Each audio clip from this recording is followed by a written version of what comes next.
Call to order the Board of Commissioners meeting for Tuesday, August 27th, 2024. Please note that a copy of the Open Meetings Act is located on the north wall of the Legislative Chamber alongside an automatic external defibrillator. Please stand for the pledge.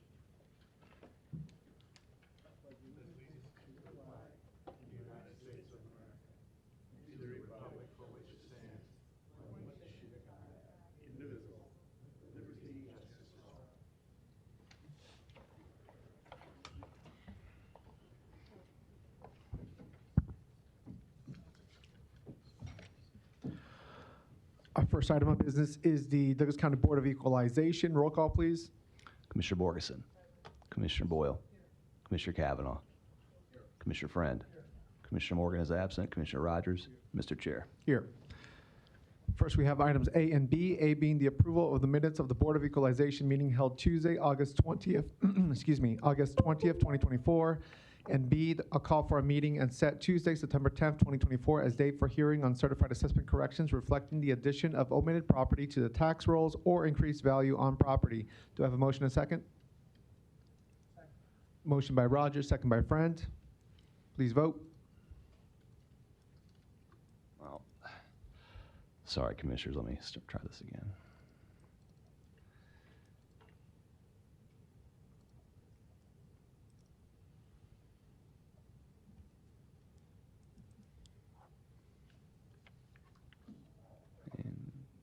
Commissioner Kavanaugh. Motion passes 6-0. Thank you. Next, we have our resolutions. I know we were expecting commentary on items G and H, so perhaps we can take those separately. The rest, we could potentially vote in block if the board desires.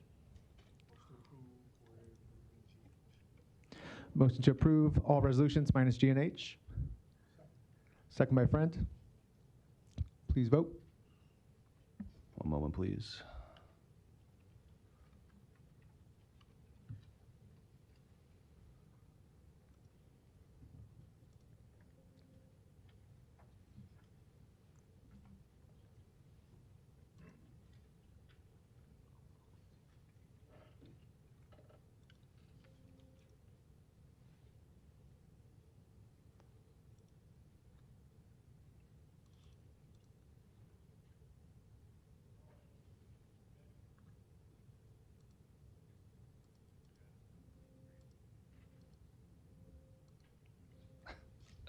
All right, we're going to do a voice vote on this one. I'm not sure what's going on. Again, this is Board of Equalization items, all the resolutions minus G and H. Commissioner Borgeson? Yes. Commissioner Boyle? Yes. Commissioner Kavanaugh? Yes. Commissioner Friend? Yes. Commissioner Rogers? Yes. Mr. Chair? Yes. Motion passes 6-0. All right, that brings us to Resolution G on the agenda, certified assessment corrections for 1808 South 228th Street or 228th Street. Was there anybody who wanted to comment on this item? Sorry, I'm late, gentlemen. Just in time. First time in over 20 years, I've got to come down here. Just let me turn my cell phone off. Sure.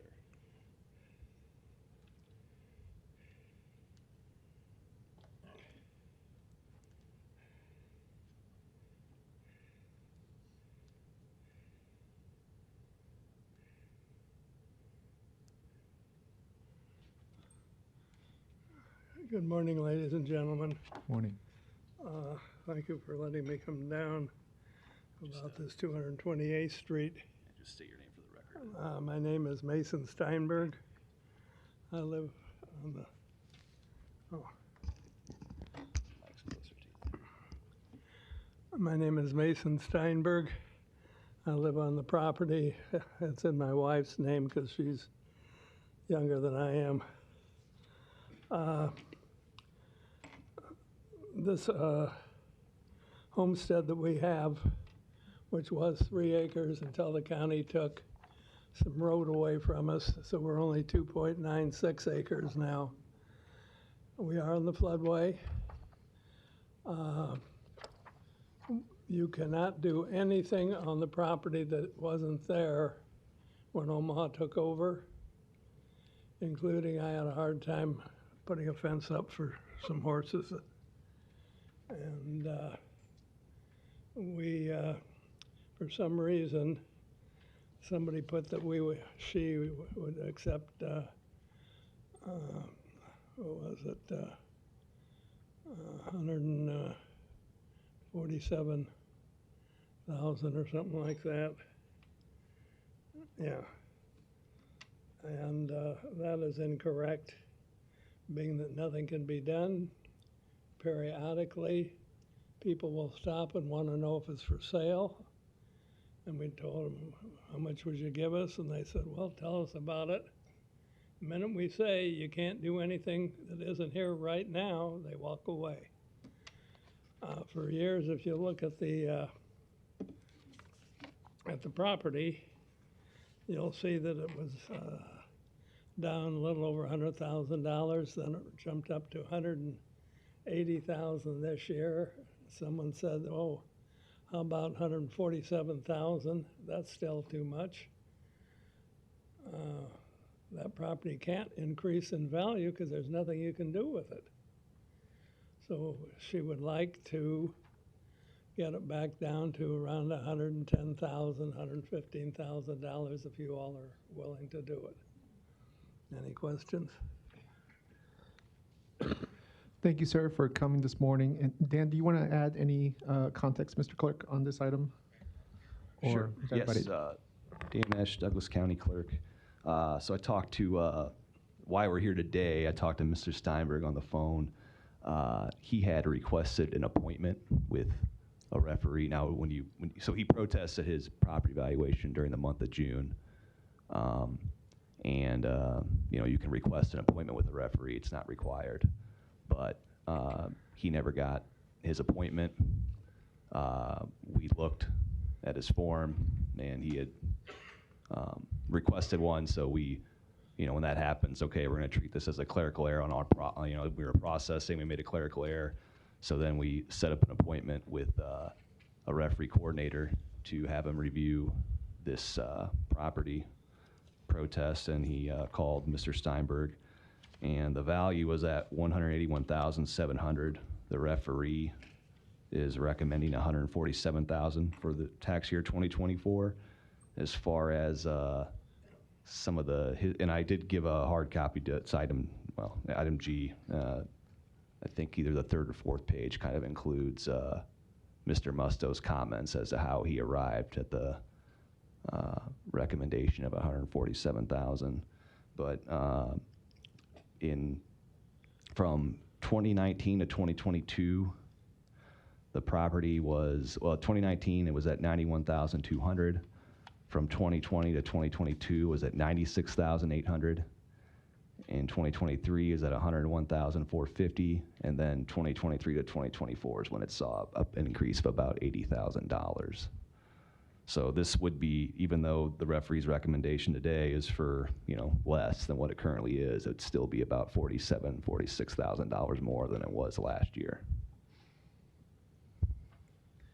Thank you, Mr. Clerk. We'll go to Commissioner Cavanaugh. Yes. Just to clarify, Mr. Clerk, the request from the owner, Mr. Steinberg, is what amount? Mr. Steinberg, I should have had that pulled up, and I can pull it up, but it basically was to keep it flat, correct? Was it to keep it at $101,000? That's what she would like to do. If you have to increase it, put $10,000 on it. So I can see what, go ahead, sorry. Right. Mr. Steinberg, I'm just trying to clarify what you're asking for us to do today. I believe the clerk indicated that the current valuation is $101,000. And did I hear you correct that you were asking for maybe an increase of $10,000? Just because of inflation.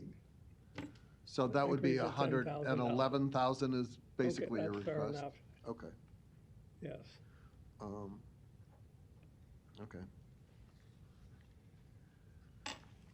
Thank you. Thank you. And from what I can see there, before the clerical mistake was corrected, the referee had it at $181,700. After a more comprehensive review and correction of what was missed, Now the new recommendation is 147,000. So there was a reduction there, a good size reduction after the more comprehensive review and correction.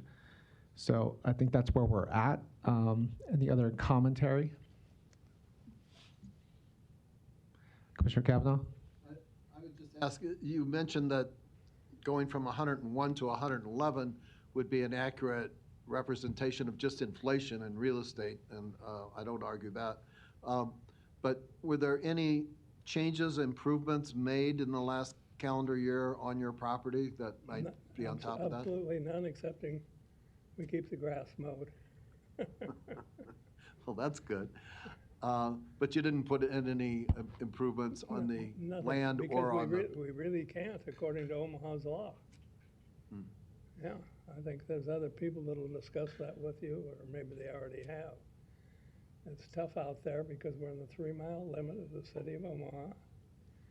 And I can remember years ago, I had been on the county planning board for 24 years. And the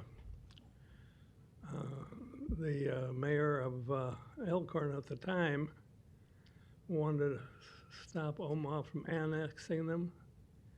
Omaha gets a 10-day period at that time, and then they can close on annexing you because of the size of Elkhorn. Phil Klein and I, even though we talked to people down in Lincoln, could not get anything to stop Omaha from annexing Elkhorn, because Elkhorn, it took 30 days. I don't know if the law is still like that or not. But Well, in terms of these valuations, what we usually do is we listen to you, the owner, and what you think is fair, and then we ask our experts at the assessor's office, and Mr. Goodwillie, you're representing the assessor's office here today. I think I don't see anybody from the referees. Do you have any information on this that you could share with us? that I can show you. The only thing I have is what is, good morning. Mike Goodwillie, Douglas County Assessor's Register of Deeds Office. Clerk Ash just gave me kind of the backstory, the analysis from the referee. We don't really have any quarrel with that. With the referee's analysis of Okay. the property. And I don't, just getting this morning, I really don't have the backstory, the history of how long Mr. Steinberg's property was at a certain point and what caused the rise. So, yeah, we're okay with what the referee's suggesting. Sure. Mr. Steinberg, were you able to provide? Could I see the report? He's from the assessor's office, but he doesn't have any additional okay. information, I think. Here's what the referee analyzed. Because I saw a document that lists 9 addresses that we fall within that for them to look at. I went by 4 of them out in the country. I don't believe any of them are like the property we have. That's what I was how kind of close getting we to, are the river, comparables. everything else, and we can't. Right. Seriously, we can't. Somebody told us Omaha may not even give us approval to replace part of the fence to keep the horse in. Do you have neighbors that have a similar valuation as what you're asking for? We have none. I'm sorry? We have none. You don't? Our closest neighbor, as the crow flies, would be going west would be a little over a quarter of a mile, not quite a half mile. Going north would be a little over a half mile up to Pacific Street. That's time. I do have some information I can give Sir, you. I'm going to go ahead and go to the next commissioner here, and they might have more questions for you. Commissioner Friend? No, I'm just getting the mic. Thank you, Mr. Chair. So, Mr. Steinberg, I don't know necessarily if I have a very good question at this point, but it looks to me like you got a chance to not sit down, but there was a phone call with a referee for about an hour.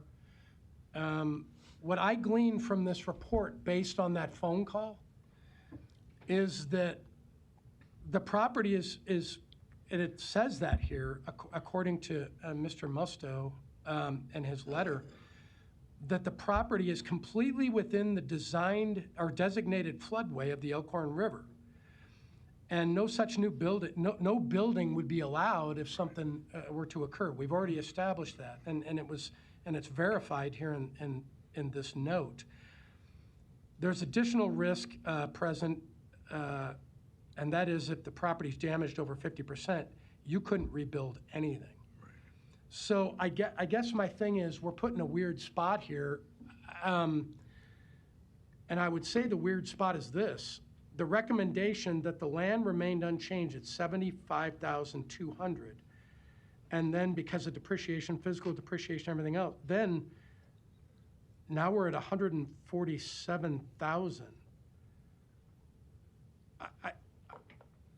It's very, very difficult for me to sit here and go, this doesn't make any sense, but I'm saying it doesn't make any sense. Why the increase? You're sitting in a floodplain. You can't do any. If somebody walked in and tried to hand you a check for this property and the building on it, just asking your opinion, what do you think you'd get for it? Say, give me cash right now. How much will you get for all of this if you wanted to get out from under it? Linda said if somebody give her 110,000, next day we're leaving to go back down to Texas where she's from. The difficulty I have with this is I feel like we need to get it off our plate, but I'm having trouble understanding the 147,000 as well, and I don't have enough data to indicate that that's correct. I trust, I guess, the experience and the understanding of Mr. Musto, but I don't know what to do with it. I mean, if we dropped it to 110, what type of logic are we using at that point? If this board says, well, we're gonna, I guess we are the arbiters, we could do that, but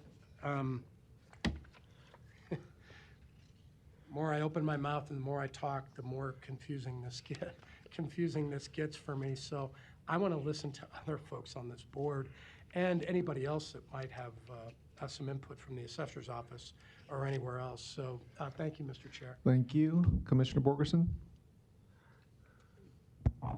Yeah, I was kind of on the same wavelength as Commissioner Friend, reading the comments of our referee that looked at this, and I'm still a little bit perplexed as well at the amount.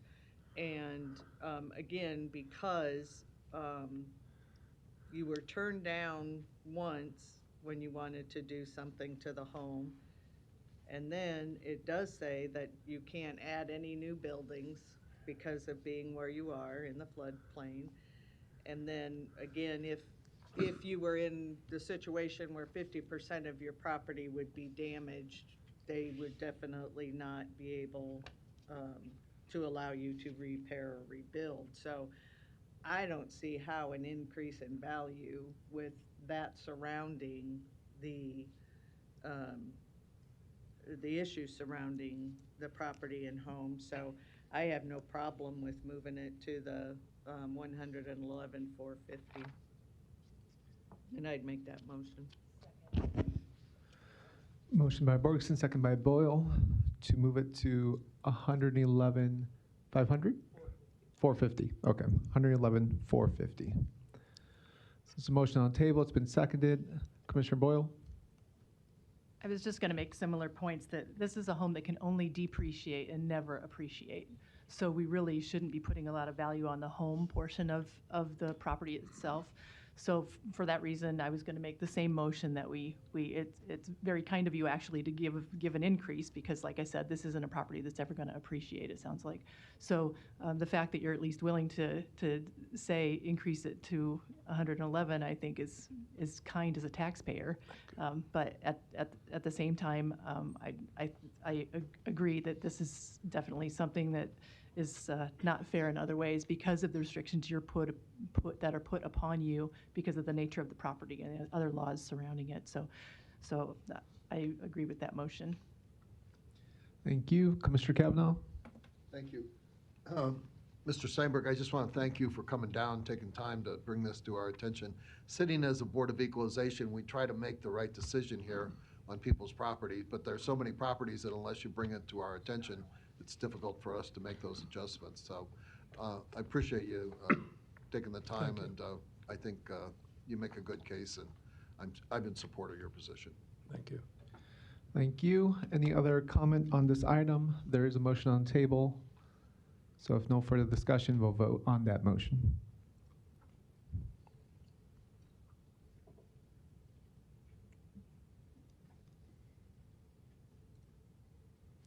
Motion passes 6-0. And Mr. Steinberg, I'll communicate with you later today, but you'll get a notice in the mail that your 2024 value's been set at $111,450. Thank you very much, ladies and gentlemen. And Linda wanted me to bring you all a copy of a letter to the governor, because she's been working a little with him on real estate taxing in Nebraska. I have copies that I will give this gentleman here to give to you all to read. And she appreciates very much the what you've done. And one time I lived in Chicago for a year. Driving from where I live, coming down here, took 1 hour today. It reminded me of Chicago.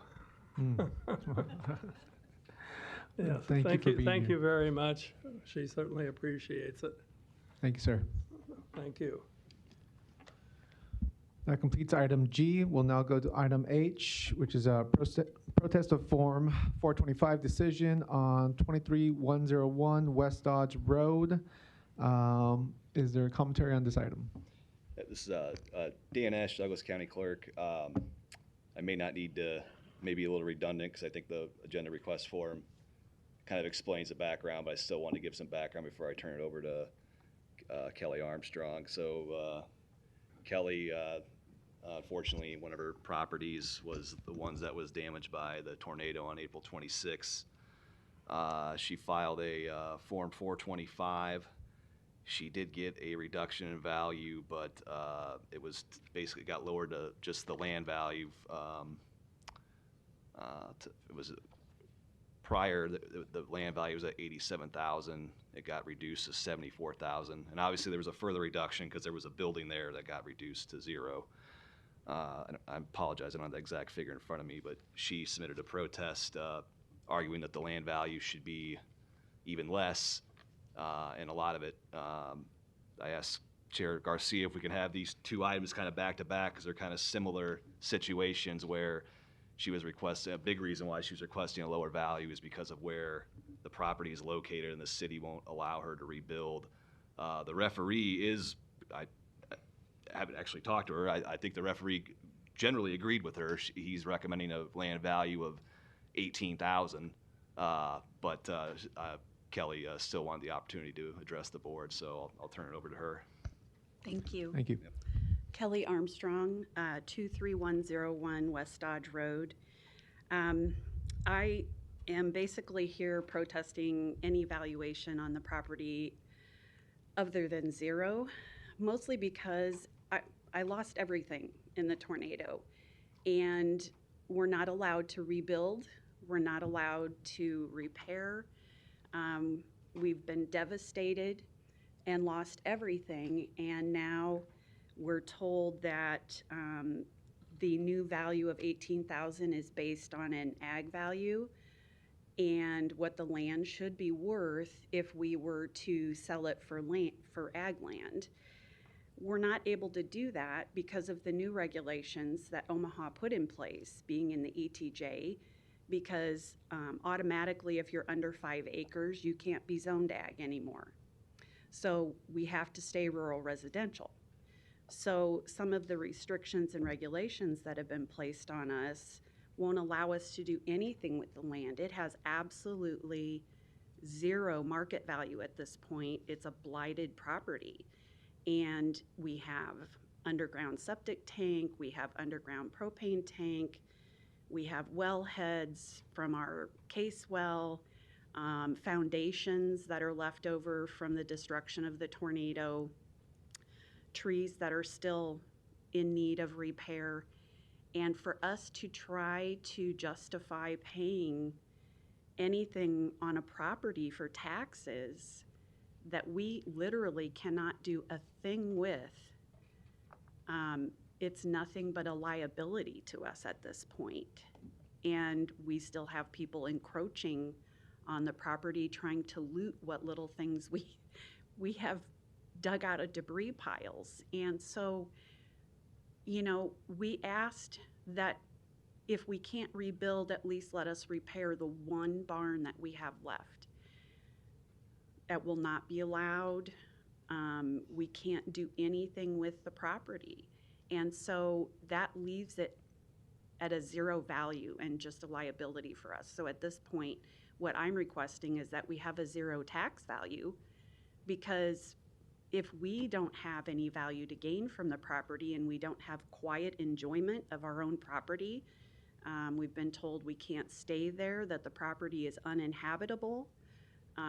We did have a fifth wheel camper there, and we were told that we can't leave that there to, you know, stay on our property. We had a permanently attached fifth wheel as a guest quarters on the property for our grandkids and family to come out. And we're not going to be allowed to leave that there either. So that's basically my value of the property being zero. And as the gentleman that spoke just before me, I find it very hard to leave my neighbors in a position where they have a blighted property right next door to them. As we all know, if we're not allowed to repair properties and keep them looking nice, we end up with another situation like what y'all have had in Kings Lake. And we don't want to see that happen right now. If you go up and down our roads, we have a lot of acreage homeowners that are elderly that can't do any repair or replace their buildings because of the restrictions in the ETJ. And I just think that if we're going to have those kind of restrictions that we can't even vote with the City of Omaha, that we shouldn't be regulated by the City of Omaha. If they want to regulate us, then go ahead and annex us. Give us the benefit of being annexed. I've sat in budget meetings with, you know, that you guys have had to go through before.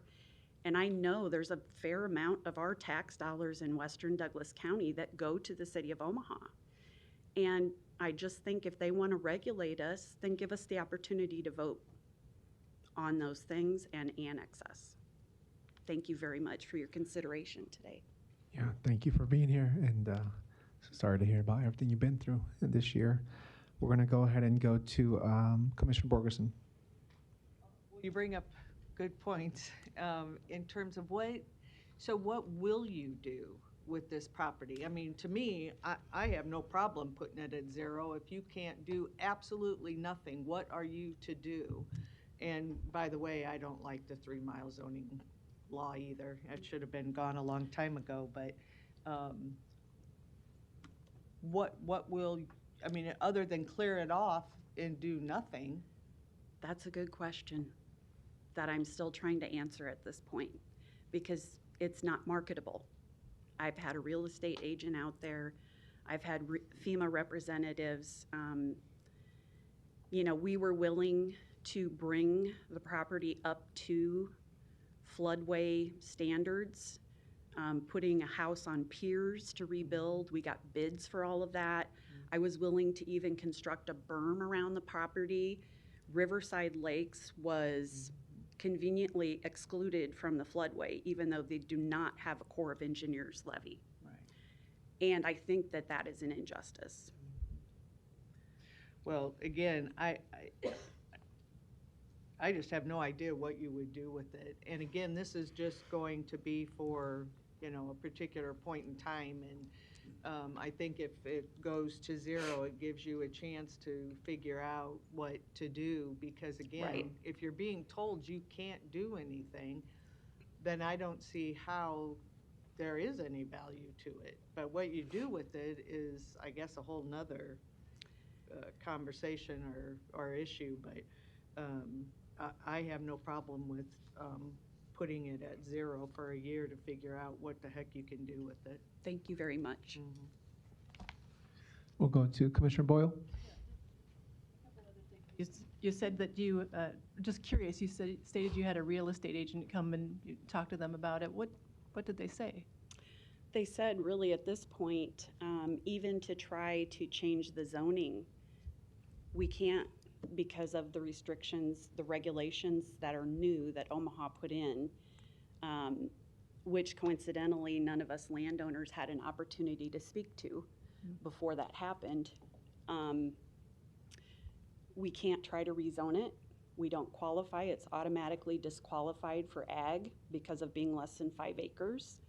We're stuck in the rural residential zone, and that leaves us with nothing because we can't market it based on that. Nobody can build a home on it. We've offered, to bring it up to flood code. There are homes that are built right along the Mississippi River that are built on piers, and we've offered to build, we could haul dirt in and build the property up. The other thing that I asked for is I'd like to see an elevation study because the previous elevation studies that were on file from 2005 flood zoning actually showed the spot where our house is being within an acceptable level. And so until we get a lot of those questions answered, and I'm not the only one that this is happening to. Many of my neighbors in that same area who we all had, homes that people wanted to retire in and have the grandkids come to, are stuck now not being able to even put up a horse fence or make basic repairs to properties. And I just have another question actually Sure. for Mr. Goodwillie, who's next to you there. Mike, do you mind coming up? I'm just curious, do properties in floodplains, do they typically get taxed? I see the issue here being the end result of what is happening to Mr. Steinberg. As soon as his property's not livable, he'll have this land in a floodplain that he's being taxed on. Is it typical to tax, or do we run into this, or is it a result of the law the city of Omaha has now, or? We try and take into account sort of the conditions that surround that particular property. I chatted with one of our appraisers the other day. He said, yeah, we try and take that floodplain business into account, but this is sort of an extreme situation Sure. where, It's in the I mean, ETJ. you're assuming that, yes, Yeah. there are some limitations on what can happen if you're in a floodplain, but I don't know that you anticipate absolutely nothing being able to. Nothing can be done. Yeah, even Yeah. with some of the suggestions, that the property owner here has suggested, you would think, well, it's got to have some utility somehow. Sure. So I guess when we try and value properties on floodplains, it's, what was the ad for the spaghetti sauce with the oregano and the garlic, and it was all in there. We try and take that into account, Sure. so it's sort of deflated compared to what somebody might be across the way that's not in the floodplain. But this is really extreme. Okay, well then I would like to make a motion that we decrease the valuation. Oh, you made the motion, I'll second it. Motion by Borgeson, second by Boyle, to take the value down to 0. Any further discussion on that motion? Commissioner Kavanaugh. Again, is it taking the value down to what it currently sits at, or is it taking it below what the current value is at? Dan Esch, County Clerk, it'd be lower. It's currently at $74,700 is the current value. Well, and the recommendation today, like let's just say Commissioner Borgeson never made her motion, the recommendation before you was $18,000. Yeah, that's what I thought I saw. So, ma'am, what are you requesting as far as evaluation today? I'm requesting a 0 value until we can work with the city of Omaha to either rezone the property and be able to market it accordingly for some type of ag use or commercial use. We just don't know what our options are at this point. We're left with nothing but a liability. What do you use the property for now? Cleanup, I'm sorry? cleanup, I'm sorry, what does that mean? we're cleaning up, we're still cleaning up tornado debris 4 months later. Okay, there's no structure, nobody lives there? There is leftovers of a barn and a camper, fifth wheel camper that we had on the property that was rolled into that barn that we are trying to get removed from the property, but we're having difficulty getting it removed because of the amount of damage. So there's no one living there? No, there's no usable, Okay. And there's Facility. there's no crop being grown, there's no agricultural? no, it's not able to be used for that because of all of the existing foundations. We had concrete foundations from huge barn, granary. We lost 6 buildings. And most of our 3 acres is either occupied by what's left of those foundations, Right. debris piles, dumpsters, or areas where there's either a septic tank or a buried propane tank or a Okay. wellhead. And did this happen all at once? Yes. Okay. And I think we had a process where you could file for that, and you did, Yes. and you were denied? No, they brought it down to the 74, what was it? 218. 74.7, and then they proposed bringing it to 18. Okay. But you're saying it's wasteland? Right.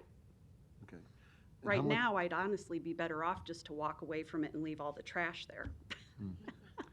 And how much wasteland are we talking about? It's a little over 3 acres usable land, and then roughly about a quarter acre of driveway. Thank you. Thank you. Thank you. We do have a motion on the table to take the land value recommendation down to 0, which would match the building value of 0. If no, Mr. Commissioner Kavanaugh. To finalize this, when landowners filed for the tornado disaster exemption, those were exemptions that would have put the value of their properties at 0, is that correct? Dan Esch, Douglas County Clerk. I mean, there were, I don't have the exact number, but I would willing to say the majority of them got their building value down to 0 because the building was destroyed, but the land value, a lot of them saw some sort of reduction, but I don't think we had any that were reduced to 0. I see. Thank you. Thank you. I know we possibly had more commentators on item H, so after we complete the vote on the motion, we can still take a few more comments on item H. So go ahead and vote.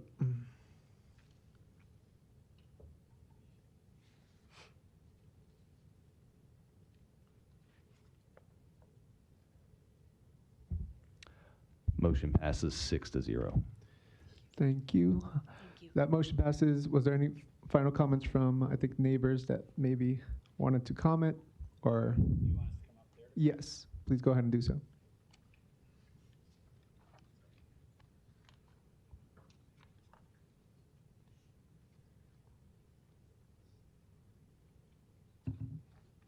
So my name is Dennis Pitzel, and I live at 1415 South 240th Street.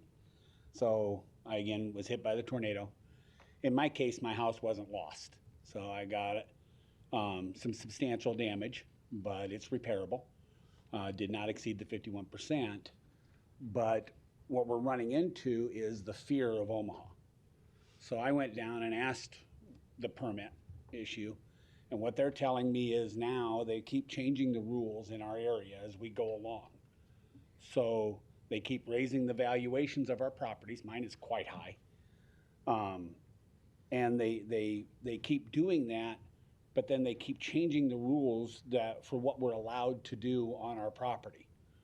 And in my case, I was all agricultural. I lost 8 buildings, 250 trees.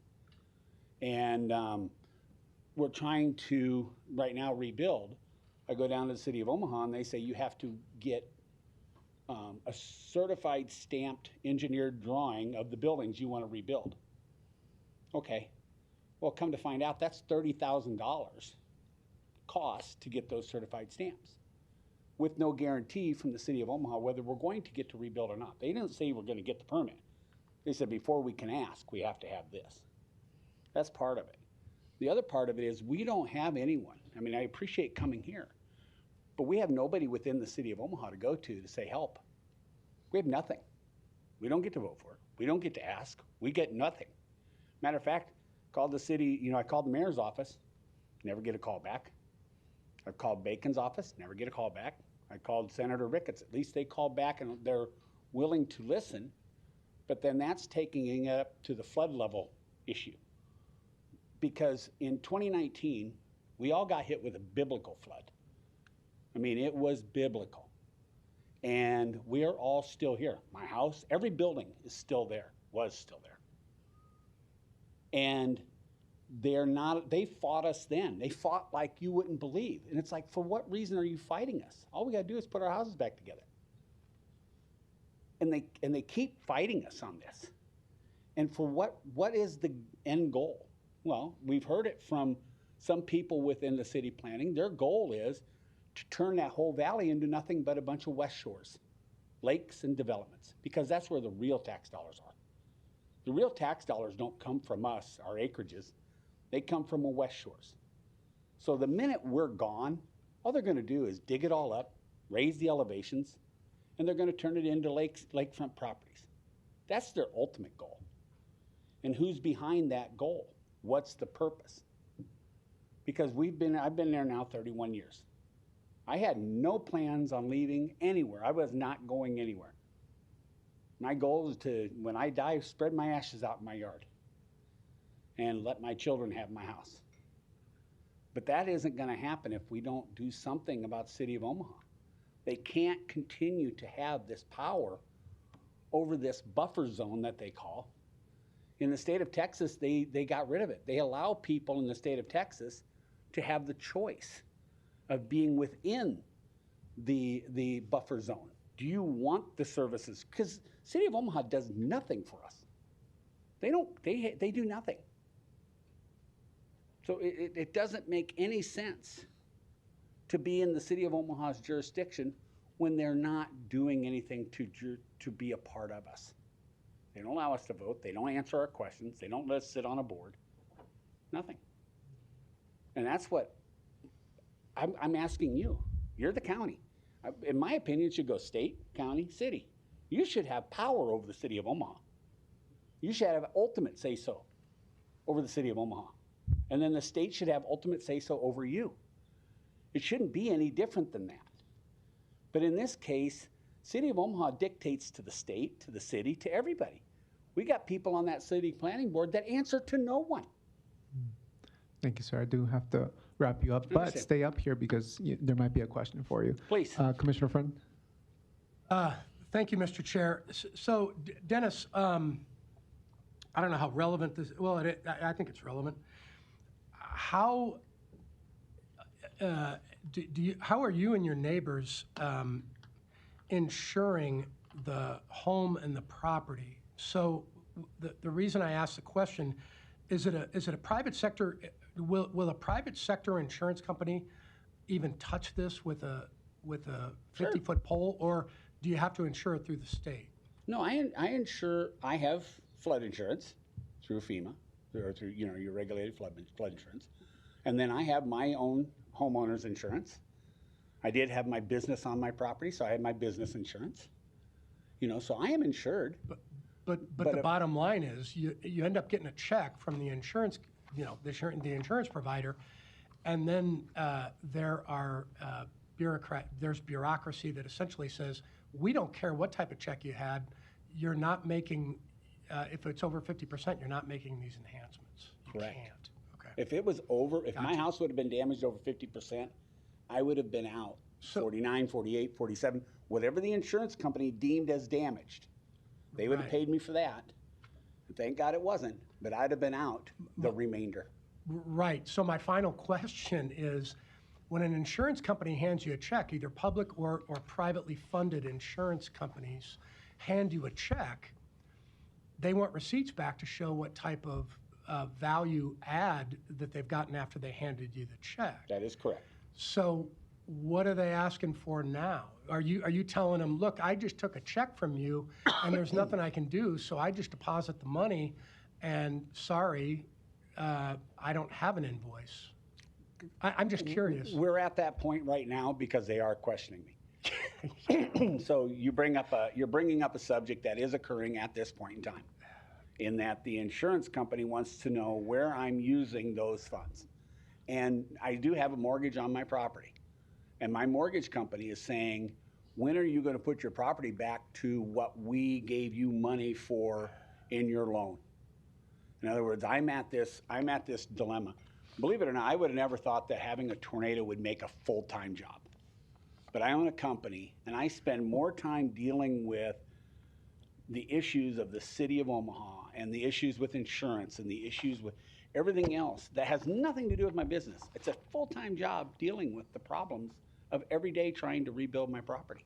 Well, and by the way, you probably already know this, but the reason those insurance companies are doing that is because if they continue to insure that property, they're going to want to make sure that if there's another disaster, that it's not from a previous disaster, and they're going, well, look, did you get this rectified? Yeah. You're essentially saying, I can't rectify it. Well, I told my agent, I said, unless there's a meteor, I think there's less chance of anything actually damaging my property now, because the dam that flooded us is gone. The trees are gone. There's not going to be forest fire. You know, there's nothing there to damage, you know, from the standpoint of natural disasters. Although we did have the 95-mile-an-hour winds, and I had a service trailer on mine. It blew that over, you know, so I ended up having to start a whole nother insurance claim because I got to start over with my camper that's sitting on my property I'm living in, got damaged and everything else. So, you know, Mother Nature's been quite rough on us this year. No more comments. Good. Thank you. All right, sir, thank you for being here. All right, anything else on item H before we move forward? If not, we'll conclude by requesting a motion to adjourn for Board of Equalization. Motion by Roger, second by Friend. Please vote.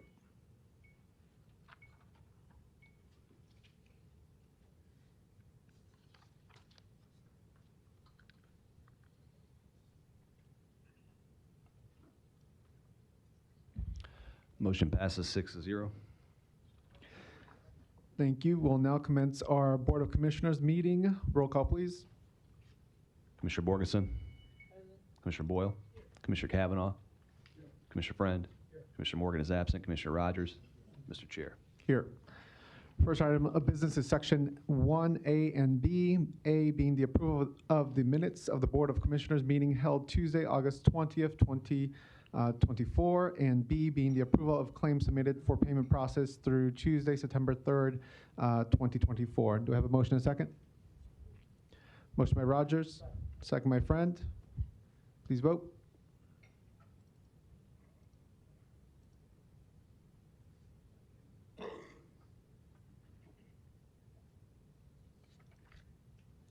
Motion passes 6-0.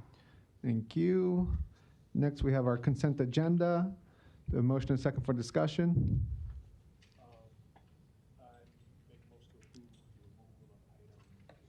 Removal of H. Item G. To be considered separately. Okay.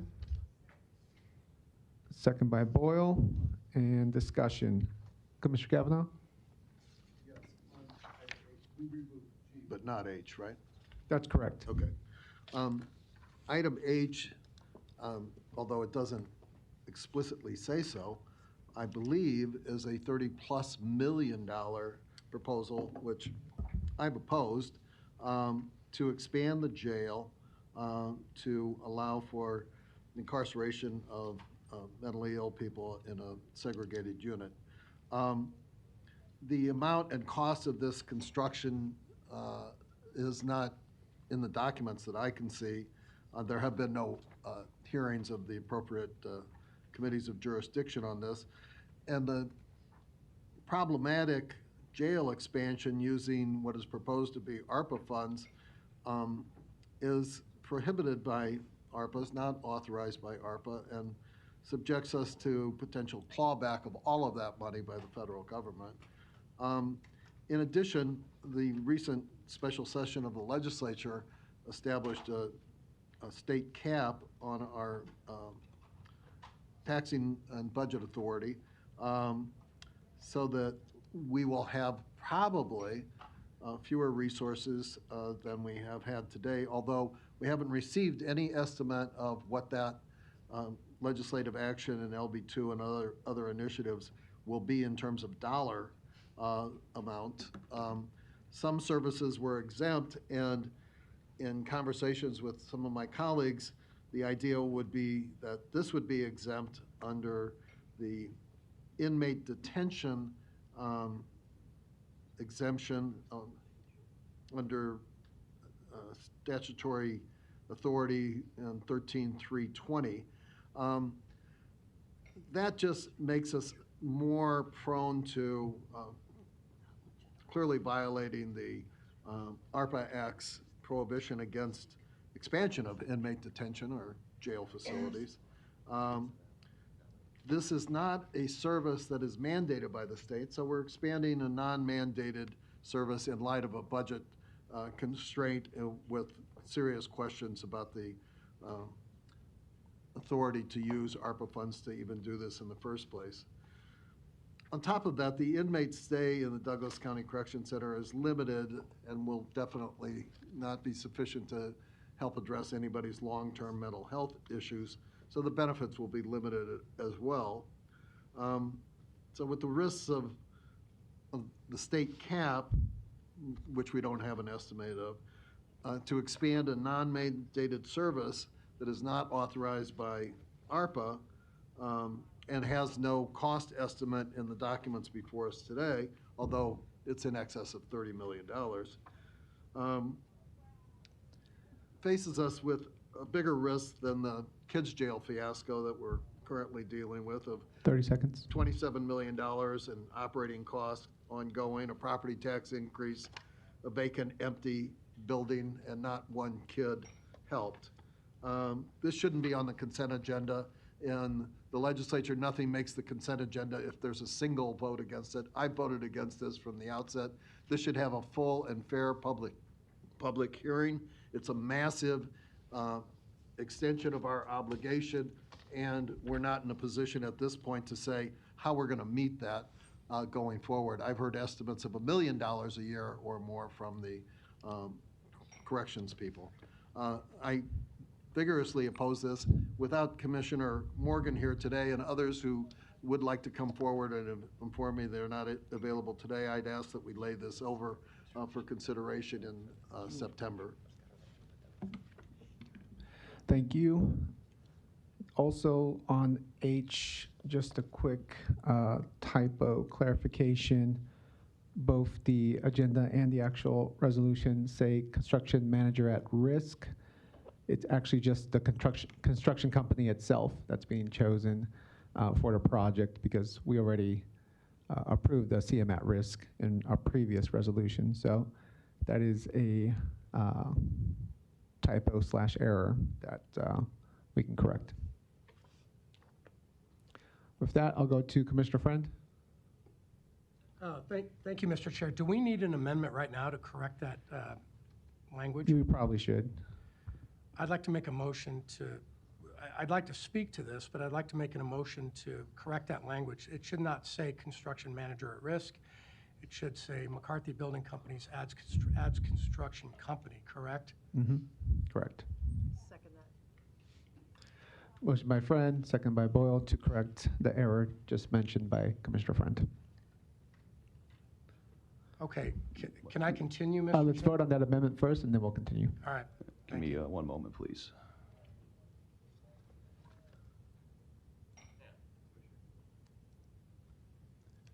Something additional? Is it related to the motion, Patrick? Yes, it is. So somebody pointed out to me that that was an error, that it wasn't the construction manager at risk, but I just talked to our public properties director. Can you clarify Sure. what we're actually considering? It's the contract for the construction manager at risk, which is McCarthy Companies. No. Sorry, somebody pointed out to me what they thought was a mistake, and it turns out now that our public properties director here is that it was not a mistake. So you don't need the motion. So our apologies. All right. I'd like to withdraw my motion then. All right. Commissioner Friend, I'll let you finish your round and maybe stay close, Jeff. Yeah. Yeah, thank you, Mr. Chair. So, setting that slight confusion aside, here's what's not confusing. We have been dealing with this for quite a while, and the directive that we were essentially given over a period of time, the direction that this county board was given, and that taxpayers in Douglas County, the direction that they've been given based on the representation that we're providing, is essentially that the county needed to provide or prepare detailed written justification of a capital expenditure of this nature. We needed to go through, describe the harm or the need to be addressed. I believe that we've done that. We also had to explain why a capital expenditure like this is appropriate. In a lot of different ways, in different public forums, I think we've done that on at least 3 different occasions. And I'm going to be repeating myself if anybody hadn't heard it before, but I'm going to say some of this stuff again. We also had to compare the proposed capital project against at least 2 alternative capital expenditures and demonstrate why the proposed capital expenditure under these circumstances is superior. This board determined this one to be superior. Now, from a ideological, philosophical, and a practical standpoint, all 3, what you could say is that we're making a mistake. You could say that this money is going in a direction that it shouldn't go. What you can't say is that all of these criteria legally have not been met. They have. Here's another thing that you can say, and I've said it before, and you guys are tired of hearing about it. At one point, the federal government, again, in its infinite wisdom, during a pandemic, which was real, an awful lot of people lost their lives during that pandemic, and there were things that were done during that pandemic, either right or wrong, were done for the public health, the good of the public. We understand that now. There were mistakes made, but there were some good things that actually happened. There was some understanding that was derived, and all kinds of things occurred during that 2-year period. Here's one thing that occurred that we cannot rewind. Whether it was justified or not, the federal government, in its infinite wisdom, said here, under this circumstance, these local governmental subdivisions, here's $55 million, free money. We have nothing more to do but to spend it. We can't do anything else. We can't, by the way, if we don't spend it, guarantee they claw it back. And then it's going to go to Dearborn, or it's going to go to Detroit, or it's going to go to Atlanta, it's going to go to Texas, it's going to go wherever. So the government of infinite wisdom said, ARPA, $1.2 trillion nationwide. A heavy portion of that money, arguably, was free money. Free. For governmental subdivisions to spend, meaning that if it wasn't applied to an infrastructure enhancement, if it wasn't applied to buildings, if it wasn't applied to roads, if it wasn't applied to some other type of infrastructure thing, there is little or no gross domestic product. That means it was free, that means period, it was free money. A portion of that 1.2 million. No gross domestic product. You know what that results in? You do not have to be an economist to understand. We're seeing it right now. That type of federal government and Treasury fiscal behavior breeds inflation and then ultimately could breed recession. 10 seconds.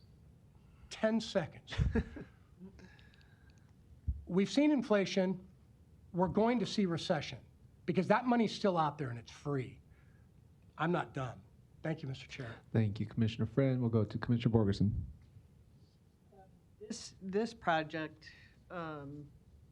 actually is a long time coming. We have struggled for years and years, ever since 2004, when behavioral health reform started and the state was shutting down its regional centers, and we were sending messages not to do that because they were going to end up in our county jails, because of us researching what had happened on the east and west coast when they did the same thing the state of Nebraska was recommending they do. And what happened was they closed them down, and now we're sitting with a 50.1% or 51% of our incarcerated folks having a mental illness within the jail system. This new building, this new mental health facility for those that are incarcerated is the absolute right thing to do, because no one should have to go to jail in order to get their mental health services. Unfortunately, because of the breakdown of our behavioral health system and services, that's where they are. And we struggled for many years determining whether to bring in services, not to bring in services. And then when we brought them in, a few years later, it was needing to expand those services because we kept seeing more and more and more people with mental illness walk through our doors. So instead of an individual being treated in a jail cell, they will be treated in a mental health facility. Yes, on that campus, but with much more dignity and respect for their illness, which is what we should be doing. So I support this, this resolution so that we can move forward. Thank you. We'll go to Commissioner Friend. Thank you, Mr. Chair. Final point. If you go through and you try to figure out exactly what the attorneys at Deloitte and everybody else told us, and if you go through that and you break it down even more, what the conclusion you come to is, and I've said this before too, Douglas County Corrections is the largest per capita, the largest mental health care center in this state. And the issue and the concern is growing. So that leads to the first summary that we've been given by the Legal Eagles. Describe their harm or the need that needs to be addressed. 50% of the people at DC have a verifiable mental health issue. A portion of those people need a certain type of clinical care that they're not getting right now. Clinical care when they walk in the door. It's at best haphazard. They're all over the place. It's hard to identify. Once you identify it, there's no place for them to go. It's not a clinical environment. So that's describing the harm or the need. That's it. That's why we're doing this. Second thing is explain why a capital expenditure like this is important, because it's the largest healthcare center in the state. The state abdicated this authority a long time ago. There are no facilities around the state that deal with this population, especially lockdown facilities. And the reason, finally, that this infrastructure is important to gross domestic product is it's threefold. It puts people to work. You're actually going to functionally put people to work. The second thing is that there's actually going to be a purchase of materials. That's gross domestic product. Doesn't matter who's buying it. That ends up being gross domestic product. It's not GNP, it's GDP. We're purchasing materials in this community or outside of Nebraska to actually get this stuff done. The final piece is that there is no way, absolutely no way, that if we did not do this, there's no way that our community can, from this particular standpoint, from a correction standpoint, can suck that up, can deal with it. What are you going to do? This is probably a little bit rhetorical. What are you going to do? Are you going to go to UNMC and say, you have to do it? Are you going to go to Community Alliance and say, no, you have to do it? Are you going to go to Boys Town? Are you going to go to Radius? Are you going to tell all these people that they have to do it? Is the state going to do that? Are the feds going to do that? If they do, there's going to have to be some money behind it, right? Look, we've been down this road for 2 years. We're not bonding this. We're not asking the county taxpayer to pay for it. We were put in a situation where we got a bunch of free money, and they're saying, do what you have to do that best fits the problem that you have. This best fits the problem that we have. By the way, this is tax money too. This ARPA money is tax money. It came from our income taxes. It came from us. It came from people in Kansas, Missouri, everywhere else. We have to spend it wisely. I think we're spending it wisely. Now, somebody wants to combat that thought process, knock yourself out. This debate I enjoy. What I'm saying is I want to be really, really responsible. Thank you. I want to be really, really responsible with people's tax money. This is a responsible approach. Thank you, Mr. Chair. Thank you. Commissioner Boyle? I couldn't agree more with my colleagues who bring up the importance of this. I think the point we continue to make is that over half of the inmates at the correction center have a mental health diagnosis or disorder. That is we are the largest healthcare provider of mental health services in the state, and that cannot be ignored. And it's not like we are a facility with our name on the front saying we're here to treat mental health. It's who the folks that are brought to us that we're trying to deal with. I think for that reason, and for a lot of other reasons, treating mental health in corrections is the right thing to do. If you look at it from even a taxpayer standpoint, by doing that, if you can get folks on their, get them the treatment they need, you can decrease recidivism. So if we don't see them as often at the jail, that means we decrease costs to Douglas County taxpayers as a result. So plus, it's just the right thing to do for those people who need help. It's really a hard sell to say that is a mental health facility, but it really is with the types of folks that are incarcerated. What's also challenging is that the staff there are currently they're trained really well, but they're not specifically trained in mental health disorders like folks are in a mental health facility. So if we can give folks the training they need to do that, the corrections officers, I think we'll find that there will be less turnover because of the stress of the job, fewer work injuries. The mental health of the officers themselves would improve as well. So I think it's important to also remember that some of the folks, whether we like it or not, in the correction center are dangerously mentally ill. Those people have to stay there for various reasons, but there's a good number of people who are not. And I think our duty as a board, as Douglas County, we are the providers of last resort, and it's our obligation. It's what we have to do just as a decent society to take care of people who need our help the most. So I support the direction that we've taken to do this. When we got the ARPA money, we decided that the funding was going to we were going to do our best to help the mentally ill in our community, and this is an example of a population that no one else wants to care for. So I think it's a really appropriate use of those funds. But again, I appreciate the other fiscal arguments made by my colleagues, and again, in my opinion, it's simply the right thing to do. Thank you. Additional comments on this item? Larry?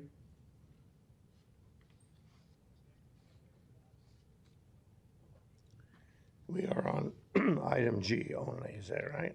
Item H. What happened to item G? We're going to take it separately next. It sounds like you're kind of talking about it anyway. Since you pulled something, does that open the agenda up for any discussion? Right now, we're on consent agenda in general, except for G. We're not talking about G yet. You are going to talk about G. We will, yep. Comments on H or anything on consent agenda minus G?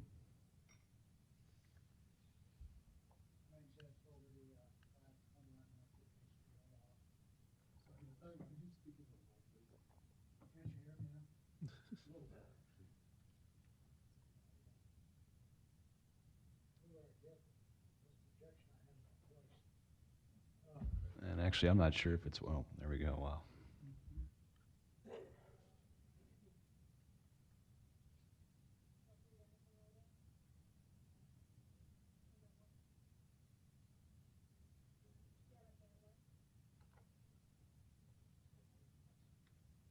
Doesn't matter. Can you hear me now?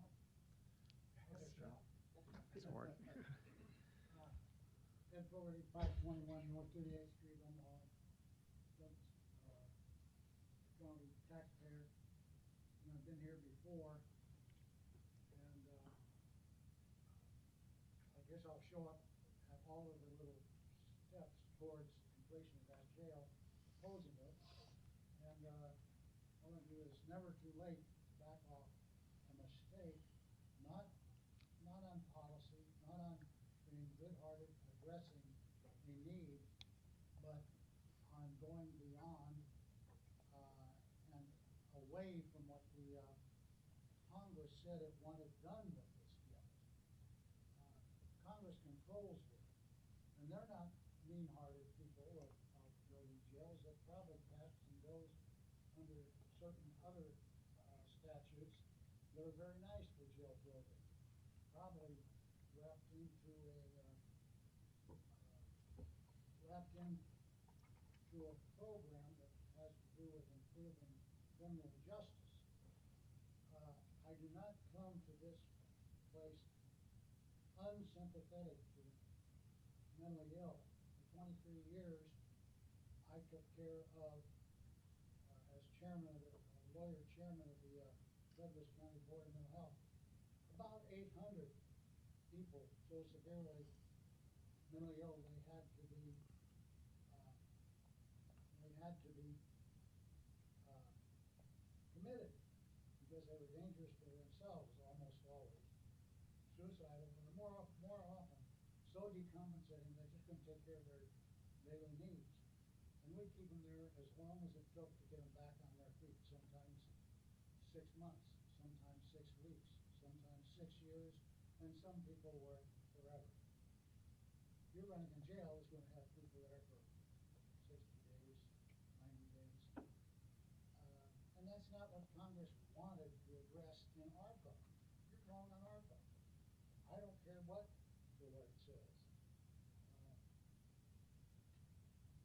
I don't care what any other attorney in Omaha says.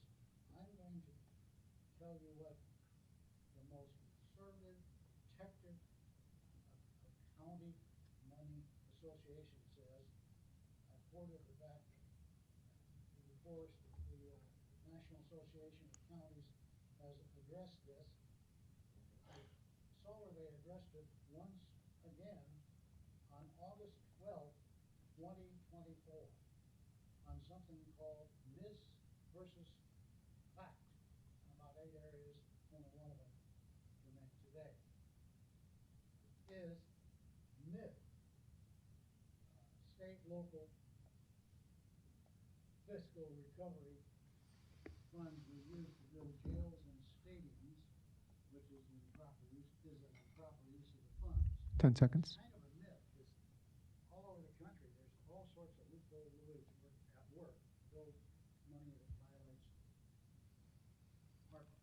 Thank you, Mr. Fogarty. That's time. Appreciate it. We're going to go to Commissioner Kavanaugh. Okay, I'm sorry, I'm going to do though, if you hand this is what Mr. Chairman, I was just raising a point. Oh, okay. I think Mr. Fogarty had a point to be made, and I was just wondering on the citizens' comments, they get an additional 2 minutes if they speak again? No, they get 4 minutes for one round. time? Yep. Okay, On each item that they're speaking on. okay. Was there a document that you submitted with the point that you were? It's at August 12th, a little resume I made of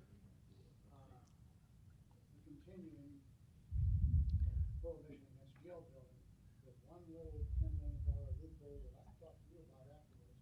You can tell the other. Okay, the point is that ARPA doesn't allow for jail expansion.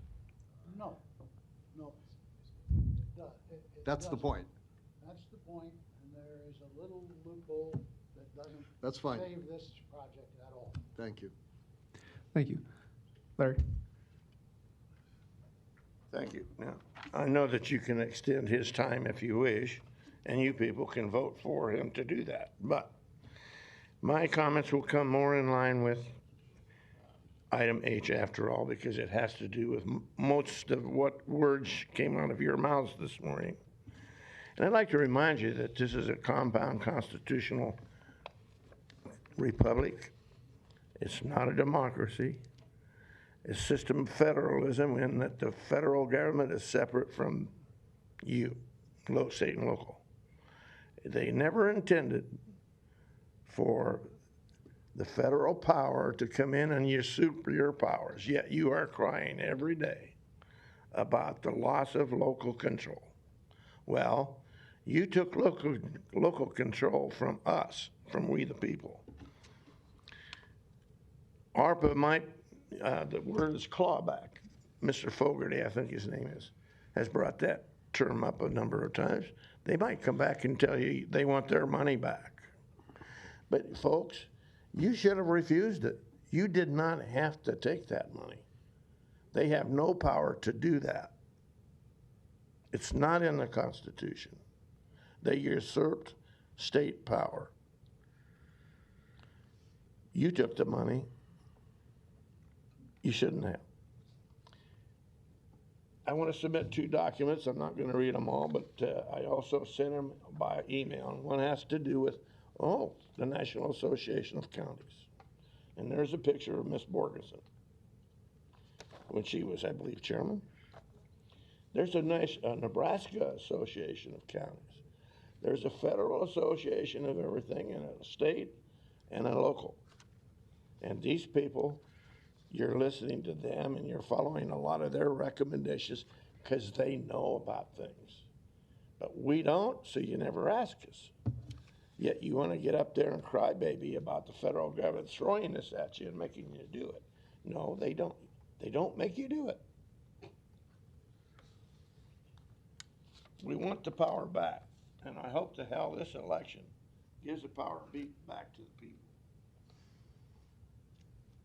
Because if it doesn't, you will see a nationwide push for mass recalls. Thank you, Larry. Other comments on consent agenda, including H? Hello, Commissioners. My name is Sean Kelly, 5212 Underwood Avenue. I have a few concerns about this proposal. Obviously, the first one being legal professionals have raised some concerns. I know Commissioner Friend said that's nothing to be concerned about, but obviously Mr. Fogarty and others in the area have raised some concerns. I do think that mental health is important. Are there other areas we can utilize the existing juvenile justice center that was built that's brand new? It's vacant and unused. Could we use that for this purpose? The next point is that acute care, it would be provided at this facility. Is there other options to invest in more inpatient facilities for long-term care? And then the last is simply just there's budgetary constraints coming down the pipeline from the state legislature, and this would provide additional expenses moving forward. Those are my concerns with this facility. Thank you, sir. Appreciate it. Thanks. I'll take a round just to mention that the notion of taking an adult corrections mental health facility into the downtown youth detention facility is not a legally allowed use because the bond that was set up for the youth detention facility forces us to use it for the original purpose or a related purpose to youth detention and juvenile justice. Those are the legal parameters around the bond, and even a slight change in that to a related use still has to go through approval of this board again, City Council, and the Public Building Commission. So we can't just throw whatever we want in there. On top of that, in regards to long-term mental health care, we definitely need more of that in the Omaha community, though long-term care is a function and responsibility of state government, where we take charge of acute care at our community mental health center, and one would hope there's a nice continuum of care. Obviously, there's gaps in that continuum, especially when one has to jump to the long-term care level of care. On top of that, in regards to caps, while we are not too fond, or many of us are not too fond of the new legislation that came out of the special session, including the 0% caps, they did have some exemptions from those caps, and one of those exemptions is corrections and detention of individuals. So anything related to corrections, including the medical and mental health care of people currently in jail, will be exempt from those caps. So just a few tidbits to add to the conversation. Commissioner Kavanaugh, and this is a third round, 2-minute round. Thank you. Just relative to a couple of the points made. The kids' jail sits empty, except for air conditioning, lights, heat, and water. Across the street, $27 million investment that helped no kids. And it is a secure facility, which is what is proposed to be built here on the corrections campus for people with mental health problems. The bond issue can and often has been altered to allow for an alternative use. Certainly, the city would have no objection to turning an empty building into a building that has actual use for the taxpayers.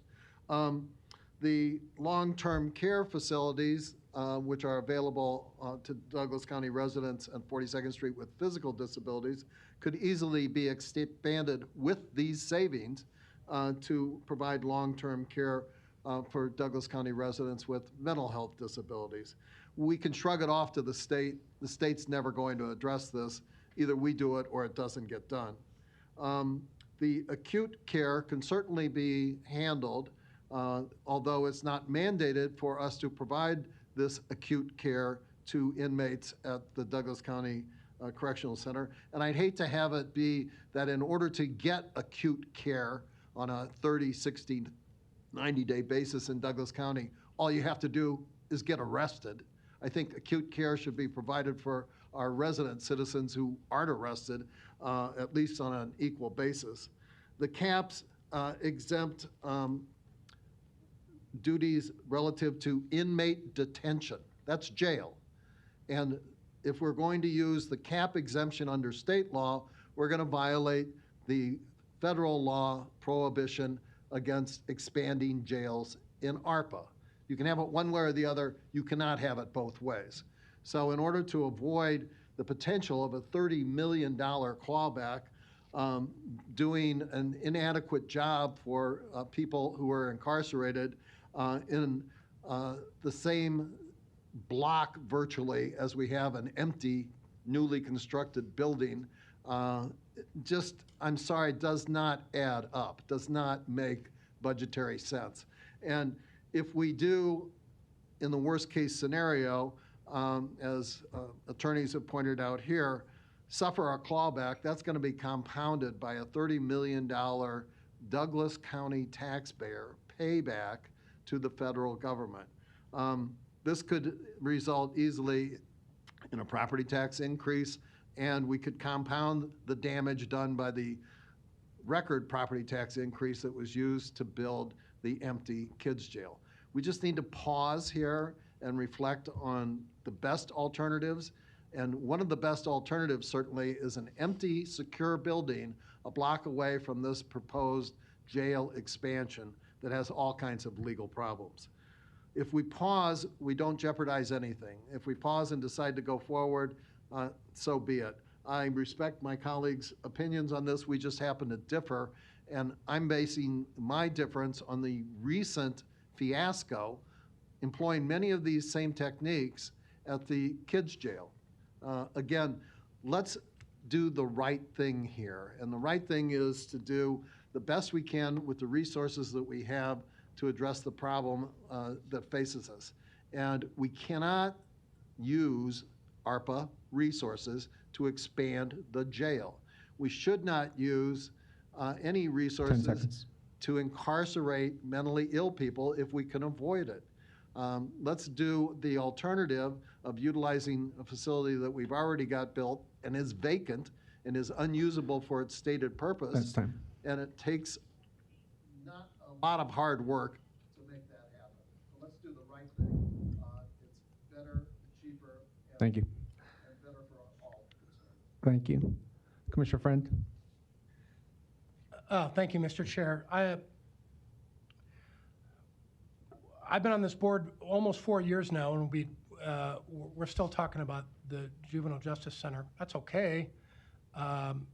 Mistake or not mistake, we have an asset downtown that's empty, and I think that there's plenty of discussion going on, not just, among county officials and county people who are interested in county business, but with the state of Nebraska and other folks. The downtown facility, the asset, is going to be used for youth rehabilitation. Question is, how's it going to be funded? Who's going to be fiscally responsible? Who's going to manage the place? There's all kinds of issues there. But the funny thing is, for the last 4 years, been listening to this, mistake or not, 7 years ago, more or less, this was done, and we're still crying about a detention center downtown. We need to solve it. It reminds me, for Civil War buffs, it reminds me of General Dan Sickles arguing over what General Meade did at Gettysburg 7 years after the fact. And Meade was too nice to come out and argue with the guy, and it just looked like Meade was a boob. The Union won the Battle of Gettysburg, no matter what Sickles did. That's what happened. We have to solve a problem. We're going to solve it. Solving this problem by delaying and obfuscating and copying attitudes, legal attitudes that have not been verified either way about a facility that we're going to put into effect downtown, they're specious arguments. So to me, I laid out earlier why I thought that this was decent implementation for the taxpayer, and further, the funny thing about ARPA money is that, just keep this in mind, the federal government gave it all to the states. State could have rejected it. State of Nebraska could have said, no, we don't want your ARPA money. Once the state of Nebraska got the ARPA money, they distributed it to every jurisdiction around the state of Nebraska that they thought needed it. Could we have at that time said, no, we don't want any of that ARPA money? I think arguably. Here's the funny thing. You kick it back to the state, and the state says, nobody wants this ARPA money. The state kicks it back to the feds. You know what the feds are going to do with it? They're not giving it back to the taxpayer. They are giving it to Detroit. They're giving it to Dallas. They're giving it to Atlanta. This money is going to be spent. Everybody that talks about all this grandiose idea, and I agree that it's our money, I was never going to see that again. Once the feds and once the Treasury made that determination ARPA was going to be spent, it was going to be spent. Nothing you can do about it. So Nebraska could have taken the high road and sent the money back. It wasn't coming back to us. It wasn't coming back to Roger. It wasn't coming back to Jim. It wasn't coming back to me and my income tax. It was going to a different jurisdiction. Can we talk about reality now? We have to do what's responsible. We have to do what's right. And what the pandemic actually caused was a pandemic of healthcare issues that we can't get our hands around. What we have an opportunity now is to do clinical work in an environment that's secure and to do it the right way. Thank you, Mr. Chair. Thank you. We'll go to Commissioner Borgson. I just wanted to make one clarification that it's not us. We're not the ones incarcerating the mentally ill. These individuals are coming to us. By law, we hold them based on state law in our facility, and they're coming to us with mental illness and behavioral health issues for us to address. And we are trying to find, again, a way for us to be able to serve these individuals that, again, have been brought to us. We're not going out rounding them up. We're not saying, hey, all the people with mental illness come to our jail. They're coming to us. They're brought in.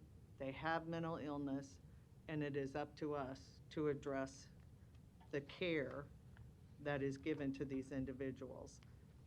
and I needed to make that because, again, it's, we're in a weird predicament as county government. We're a creature of the state. They tell us what to do.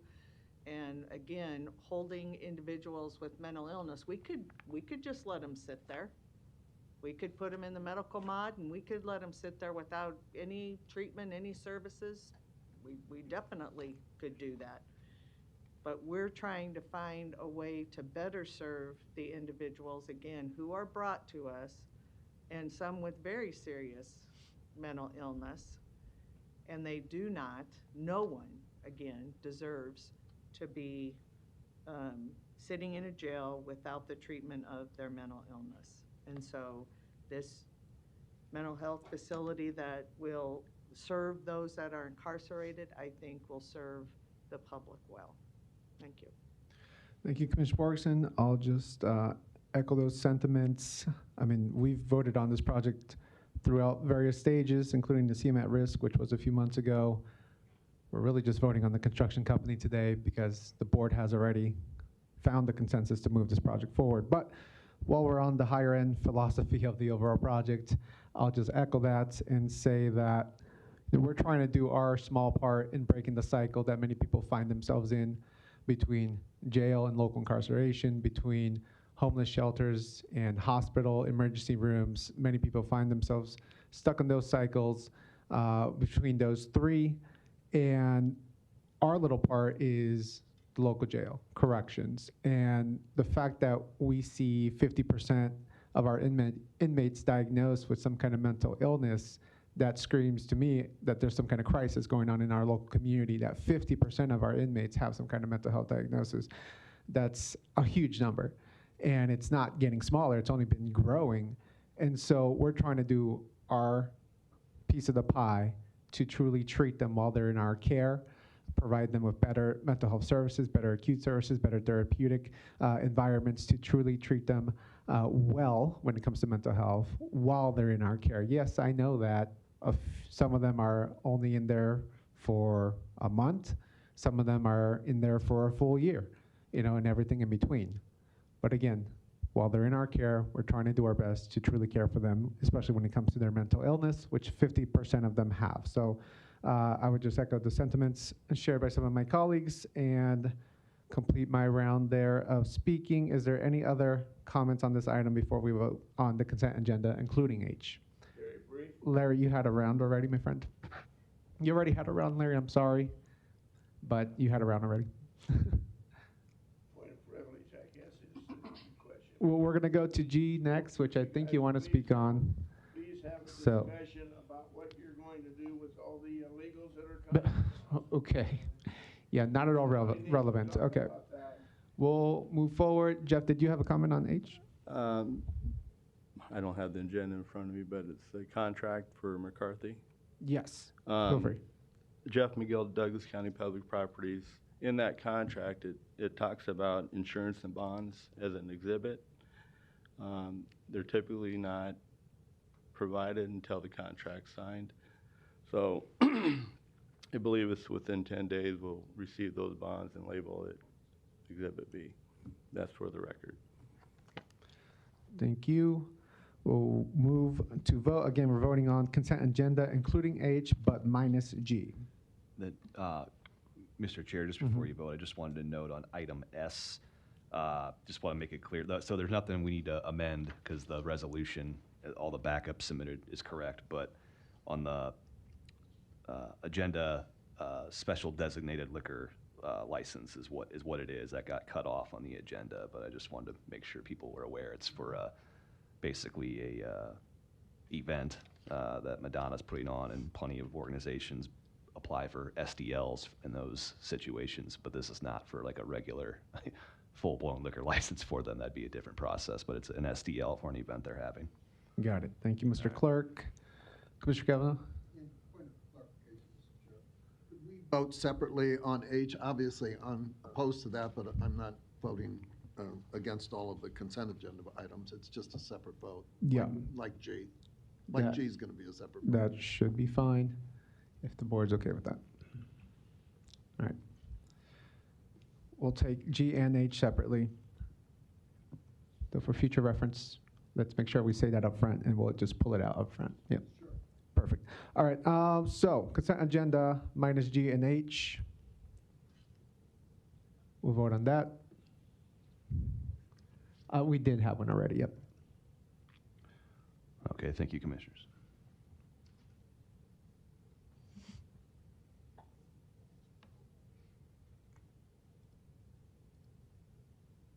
Motion passes 6-0. Thank you. With that, let me put H up front for a vote first before G, just since we were on the topic already. And we'll vote on that one separately. Give me one moment, please. Oh, motion been approved by Borgeson, second by Boyle, and now we can vote. One moment, please, Commissioners.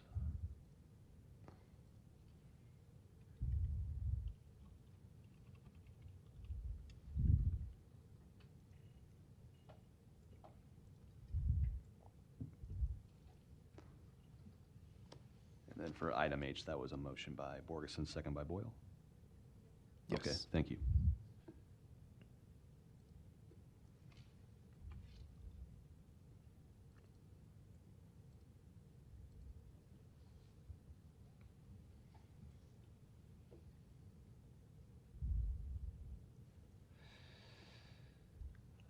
Motion passes 5-1. Commissioner Kavanaugh voting no, all other commissioners voting yes.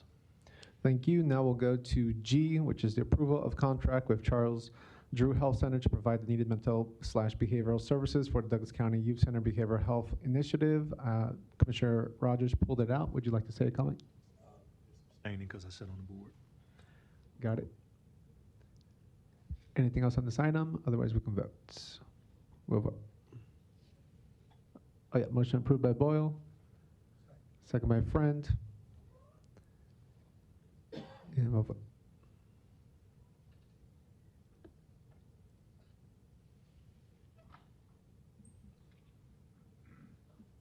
Yeah, clarification or? Can I ask a real quick question on that? Kim, is this the contract that does the evals? Kim Havacati, Deputy County Administrator. Yes, that is one portion of it. They also meet every other week from a multidisciplinary team. This is with UNMC, Department of Psychiatry, CHI. It is for that. So yes, it is a portion of it, but then they also are doing treatment plans for youth in detention. And if there's a way to provide us with some data in terms of, because I think when we first started this, those evals were getting done in a little bit better timely manner than they are now. And I think maybe we need to revisit some of that if we're starting to see kids sitting there waiting for those evals longer than what they had been. So if we could maybe look at that and then have a discussion at a later date about it. Sure, Commissioner. The only thing I would stress is we need to tell the difference between a psychiatric eval and a psychological eval, because these are for psychiatric evals, and I can get you that date time period on those. And you might as well just get both while you're, even though it's a separate Sure. thing. Thank you, Commissioner Kavanaugh. I just missed the vote on that last one. We're going to have to, I'll have to restart the vote on that. I had to stop in order for Commissioner Borgeson's mic to work. I so see. I'll, Okay. We'll recast our votes on this item again right now. Okay.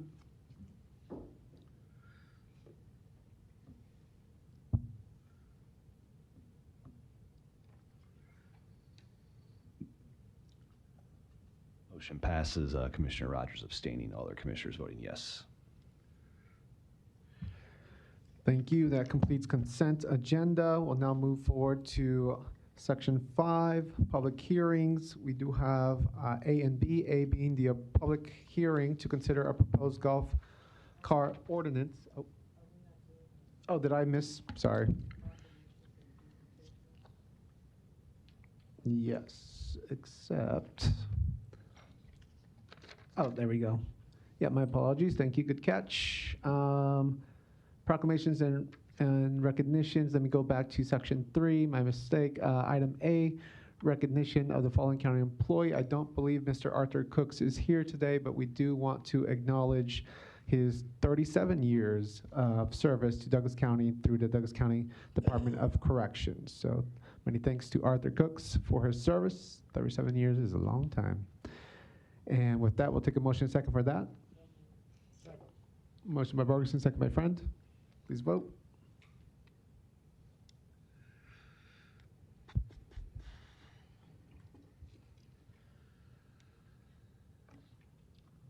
Motion passes 6-0. Thank you. Presentation before public hearing. So section 4A, we have one presentation, Metro Omaha Raised Me to Read, presentation by Kathleen Knudsen, as requested by Commissioner Borgeson. So I will toss it to Commissioner Borgeson.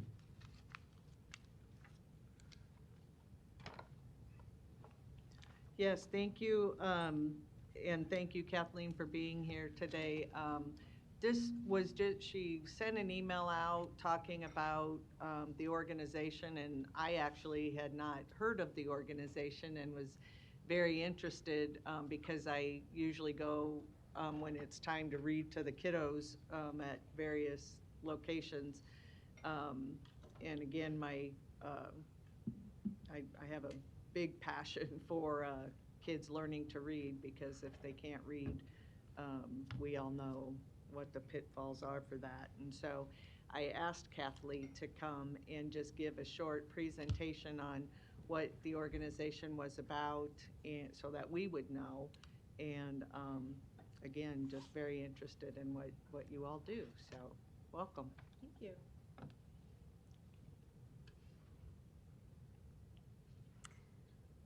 So, again, my name is Kathleen McArdle-Knudsen. I live at 21510 Honeysuckle Drive in Elkhorn.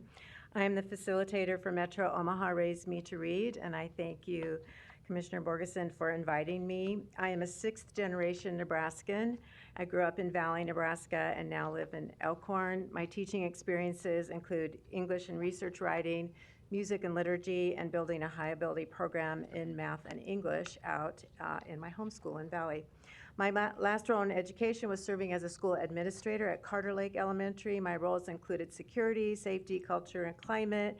I was the first responder for parents and children, and led the attendance and behavior teams. I also part of my role was being connected with the community. The Carter Lake Police Force is amazing, and their youth center there is fantastic too. So that was my role before I came to Raise Me to Read. And the scope of Raise Me to Read work includes, as you see here, school readiness, attendance, and out-of-school learning. We want to focus on that early and consistent adult and child interaction. We know that when schools and organizations work together and help barriers that parents are experiencing to getting their children to school, that we're going to have school success for children and that it's successful life if they finish their schooling. We also want to notice out-of-school learning. We know that 80% of a child's awake time is not in school. It doesn't seem like that when you're going as a teacher or a parent in the school day, but 80% of that time is not in school learning. And so we need to think as a community about what can we do in our communities so that we foster learning throughout our community. Metro Omaha Raised Me to Read is a collective impact initiative. The backbone is Metropolitan Omaha Educational Consortium. We are also financed by United Way of the Midlands and the Williams Community of Douglas and Sarson counties. We are a member of the Campaign for Grade Level Reading. That their focus is parents as a secret sauce, early literacy, being at grade level and reading by third, attendance, and again that out of school time, and really leaning into learning rich spaces.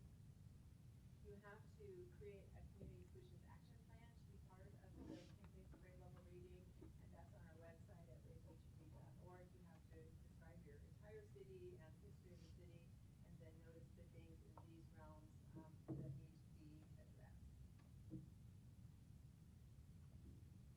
I worked with ESU when I first came to this position to get all of my thoughts about what we need to discuss with Raise Me to Read into an image. And they created this Circles of Influence image, and it describes family and children and schools and churches and clubs and organizations and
Reader, and it is describing how your brain works when it's reading. It's describing what happens with the difference between reading on a screen and reading and on with real paper.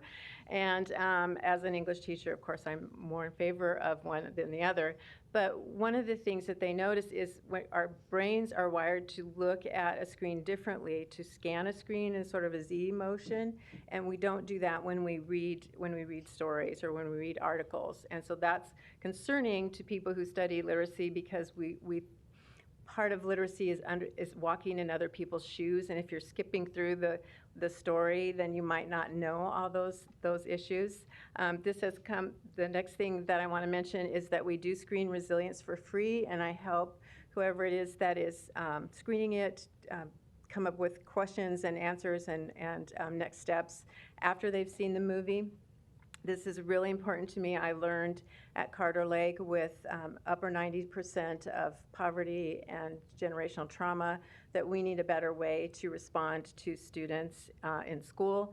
And so our team went to trauma-informed trainings, and the difference between reacting to something that keeps happening and responding to it, understanding what's happening with that child in that moment, made a big difference in how we could respond and help our kids at Carter Lake.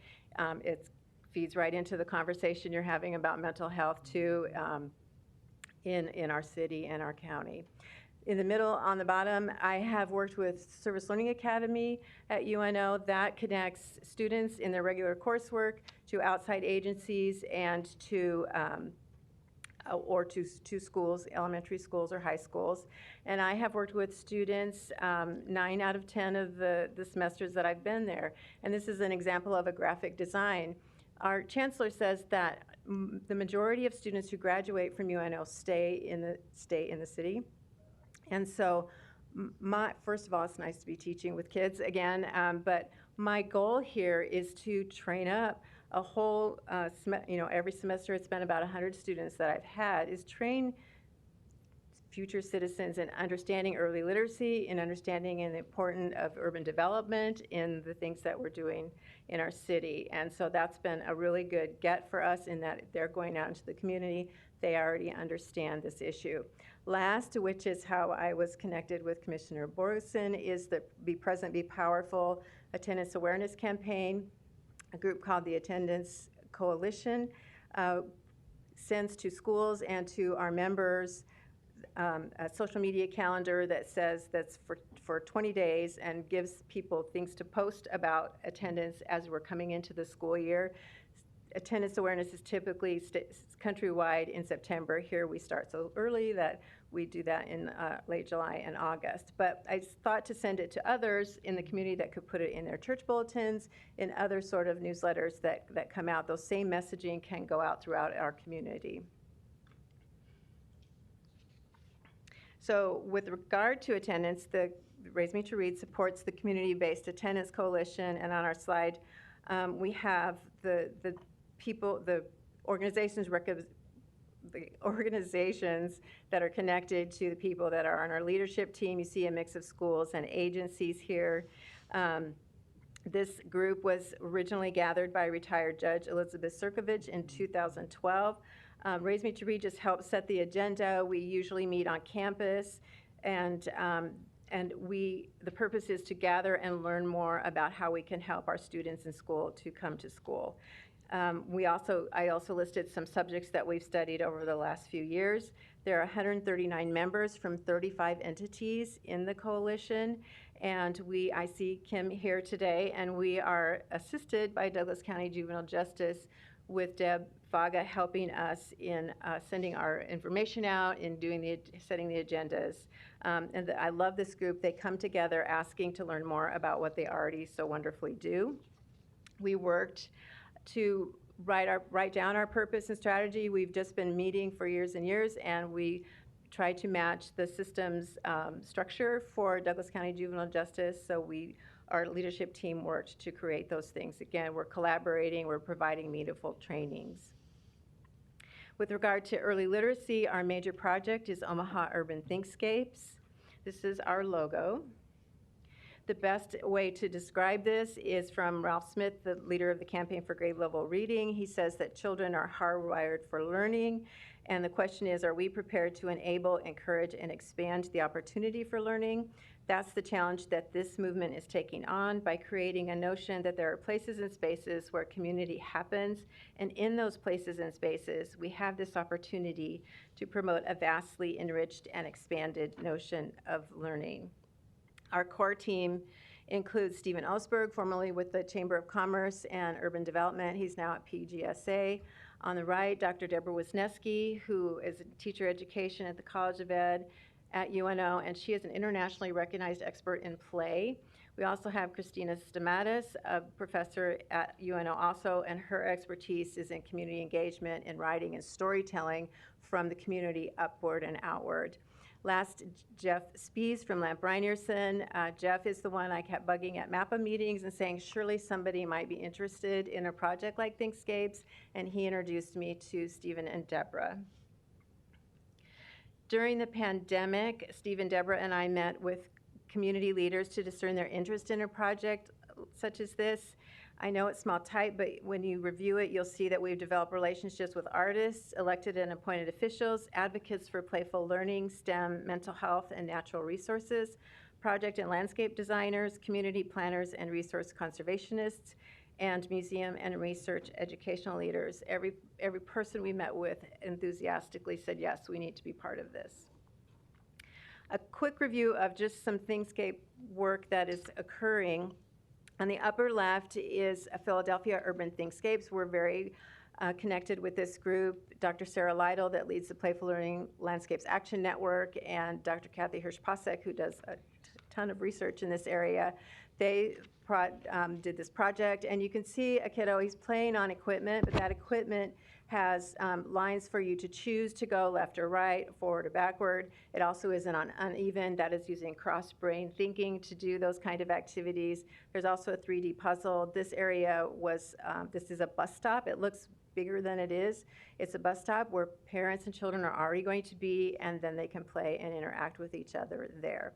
To the right in the collage of pictures, this is in Tel Aviv, and you can see how dense the population is around this parking lot, and they were trying to find space to build a park, some sort of an area, and they were unable to do that, but they came up with the idea about pop-up shelters, and they close and lock up and go off to the side during the work week when cars park here. And then during the weekend, you can see here that families are in sandboxes, using manipulatives, pulling out trikes for kids. This has been really effective in their area, and there's been never any destruction of the property. Everybody in the area owns it in a way that they know it's important.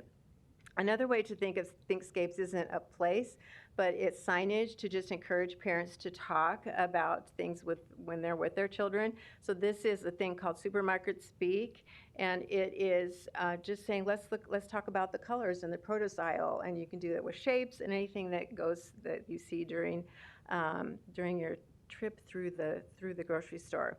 Last on the left, an example, which is usually a favorite, is the fraction basketball court. So they took a regular basketball court on a school playground, and they overlaid it with measurements on the side and fractions. And as you may imagine, the students who tested and learned about fractions and measurements the year before this was there did fine. The students who had this just in regular play, the teachers aren't out coaching them, telling them that this is a half or a quarter. But the kids now, they're living this measurement and understanding fractions in a different way. And of course, their understanding of that and their ease at learning it, it's really, fractions freak out students. So it's really hard, and it's much easier because they're playing on it. Some things that we're doing in our work thus far, we had family plan dates at the Learning Community Centers in North and South Omaha. We had an artist charrette at the Union for Contemporary Arts. Again, we've used service learning students, and we've also had pre-teaching service students work with us in our play dates at these spaces and places. We asked parents what they want for their children. They know how their children learn. They describe beautifully what they want in play areas for them and the whole family to go. We have been partners with Canopy South, RDG Design, and Latino Economic Development Center for Plaza de la Raza's project. We participated with letters of support for the ARPA process. I testified at the Nebraska legislature in support of this project. This image is an earlier design from RDG Design and Planning. It's changed just a bit, but the same colorful shapes and using the land to best effect is there. You can see a playground there. Playful Learning Landscapes Action Network and our own Deborah Wisniewski will be helping design that. It's going to be playful, but there'll also be some of those learning pieces in. And then throughout the plaza, we're going to have embedded markers that indicate that here's a learning opportunity, and use QR codes for further learning to take away or to talk about right there. LEDC is really pressing cradle to career, and so while our work is about the young, we will also include this is a job that you can have and these are the classes that you might take if you want to do this aspect or another, depending on what's happening at the plaza in that time. We are also worked just recently with Spark CDI in a grant submission for a play space at Ernie Chambers Court, and future work possibly along the North Omaha Trail. Last, our Place Ecosystem Suite is in development. This is a toolkit so that we're not the arbiters of this. We've just partnered and gathered people together, and anyone can do this kind of work in building learning enhanced environments. Just a quick aside, I was selected for the Policy Leadership Academy at First 5 last year, and you have to do a capstone project. So I took all of the work that I've been doing with Raise Me to Read and a National League of Cities group here in Omaha, and I just synchronized that into a plan so that we're thinking about early literacy messaging and exploring the ways in which the city, which is going to be reviewing its master plan, hoping that we're at the table for that, and then integrating best practice and research-supported learning environments. Last, this is a quote from the Bernard Van Leer Foundation. They have a project called Urban 95, so looking at the world from the eyes of a 2-year-old. And they say, if you change the beginning of the story, you change the end of the story. And that's our goal, is that if we can focus as a community on early literacy and coming to school, showing up in all areas, then we will make a difference at the end of a child's life cycle. Thank you. Great. Thank you so much. I'm going to toss it to Commissioner Borgerson. I mean, this is, again, pretty cool stuff. Thank you. And we know, kids who can't read don't want to go to school. Right. And when they don't go to school, we know that they're out there getting in trouble.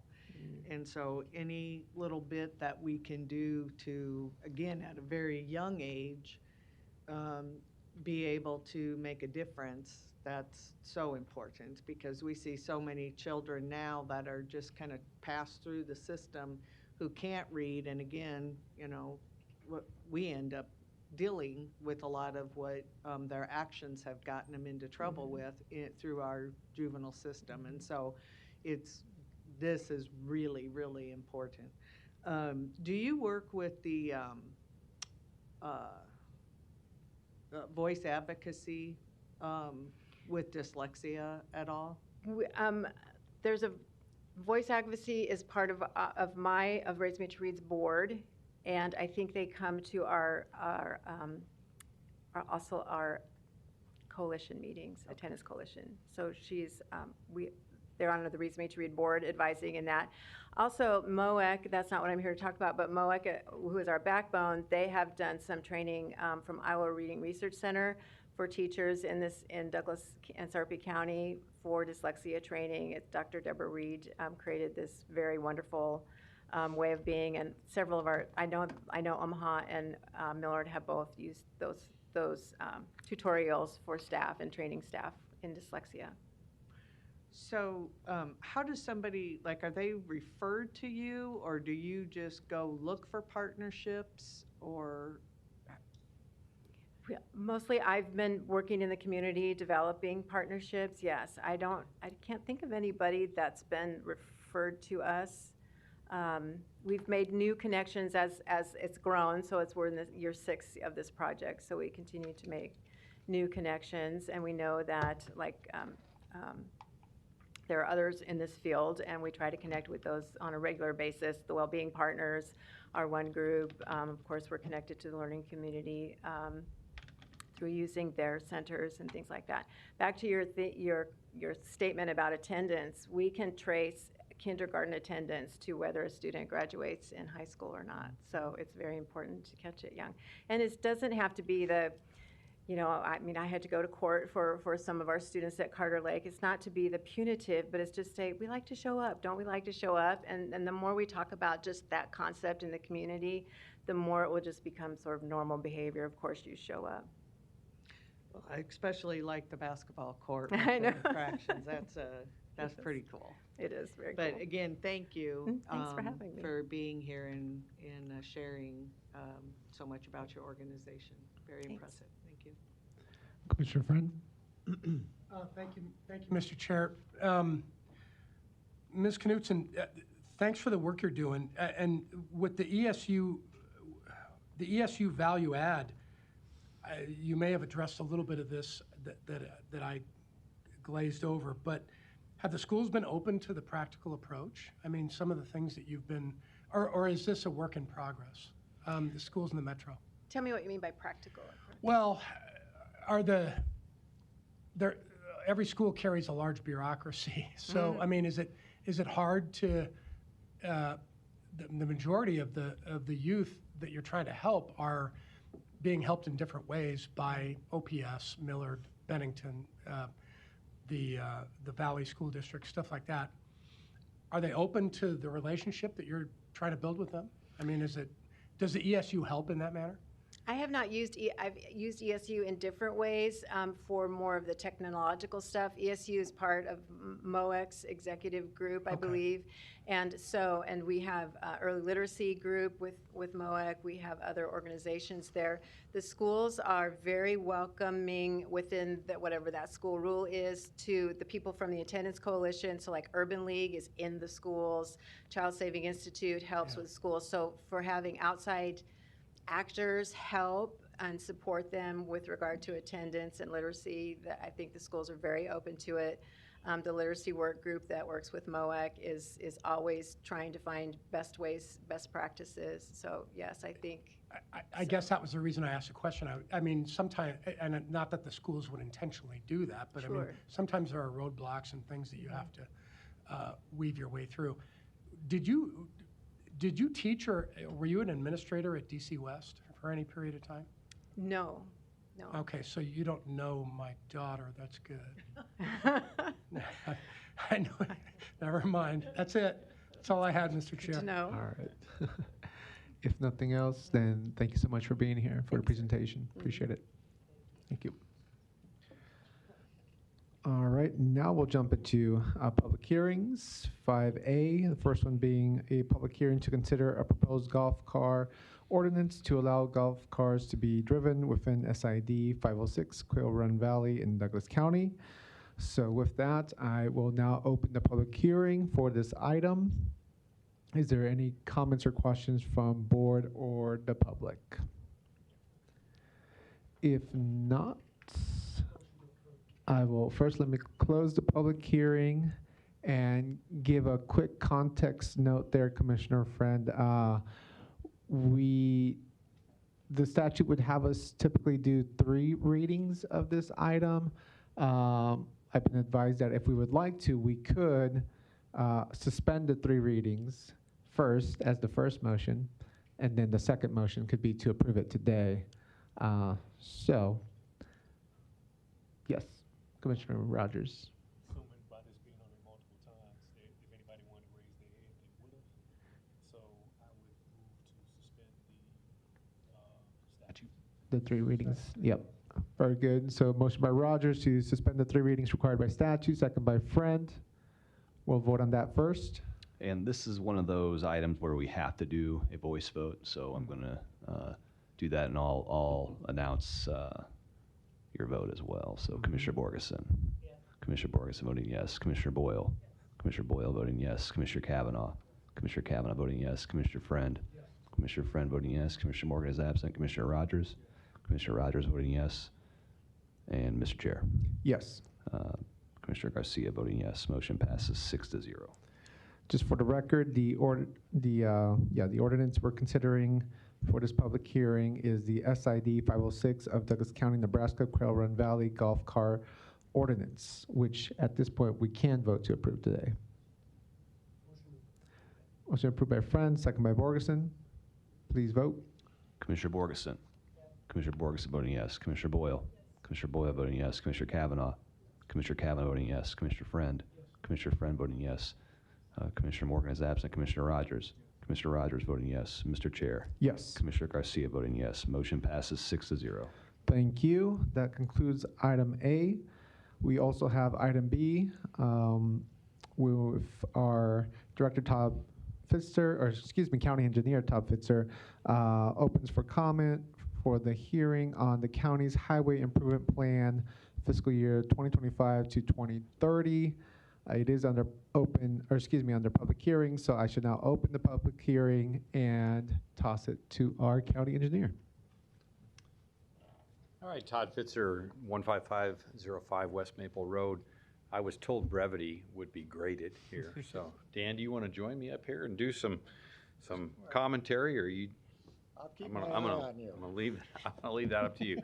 So as you guys know, we present our 1 and 6 year plan every year. The next year are projects that have been designed, in some cases are actually have been bid and we have scheduled, or are prepared and ready to be bid and have scheduled. Beyond that, it's the best idea we have of where things are needed. We use a number of criteria to evaluate these projects. We look at the needs of the growth in the community, the safety issues, volumes, condition of pavement, different things like that. I've spoken with Mike and Mary Ann many times about projects because they're happening in the districts that you represent. So we just put together a brief slideshow to show you the projects that are coming up. This is in the next year, the yellow projects and the red lines, just to give you some idea how they're kind of spread out.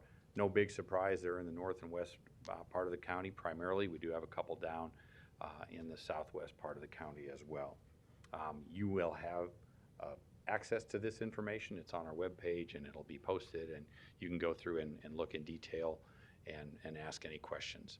I want to give you an idea of some projects that we did this year so you know what these projects look like. This is looking north near 120th and State about a year ago.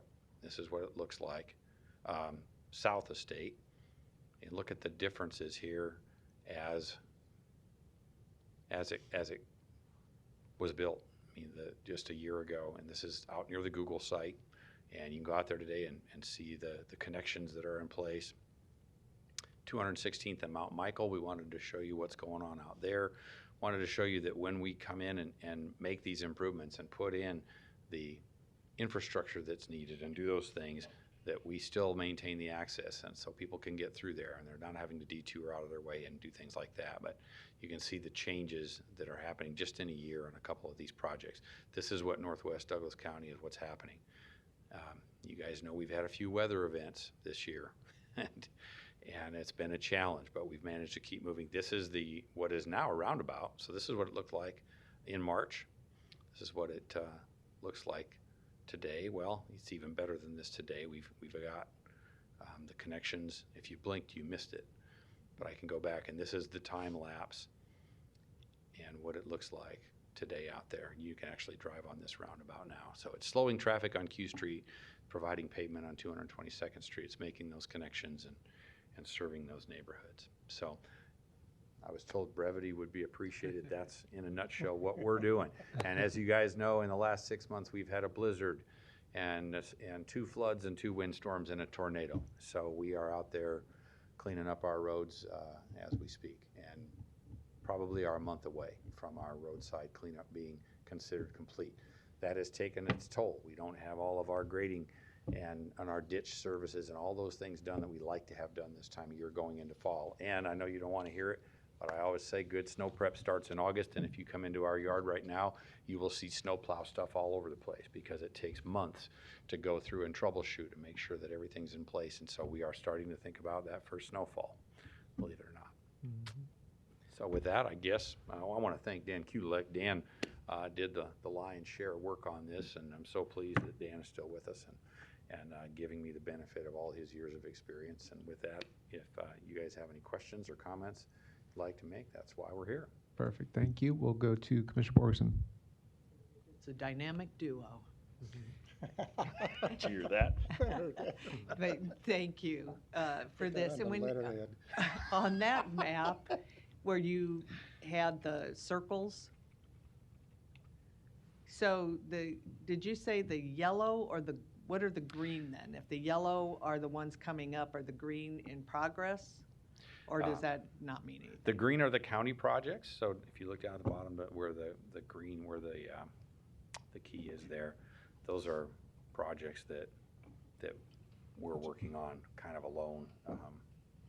The yellow are the agreements with developers. As you know, when developments, SIDs come in, they pay, usually rule of thumb is they pay a third on each side of the road and we pay a third, and that's how projects get done. So all of the yellows represent SIDs that are being worked with to make improvements.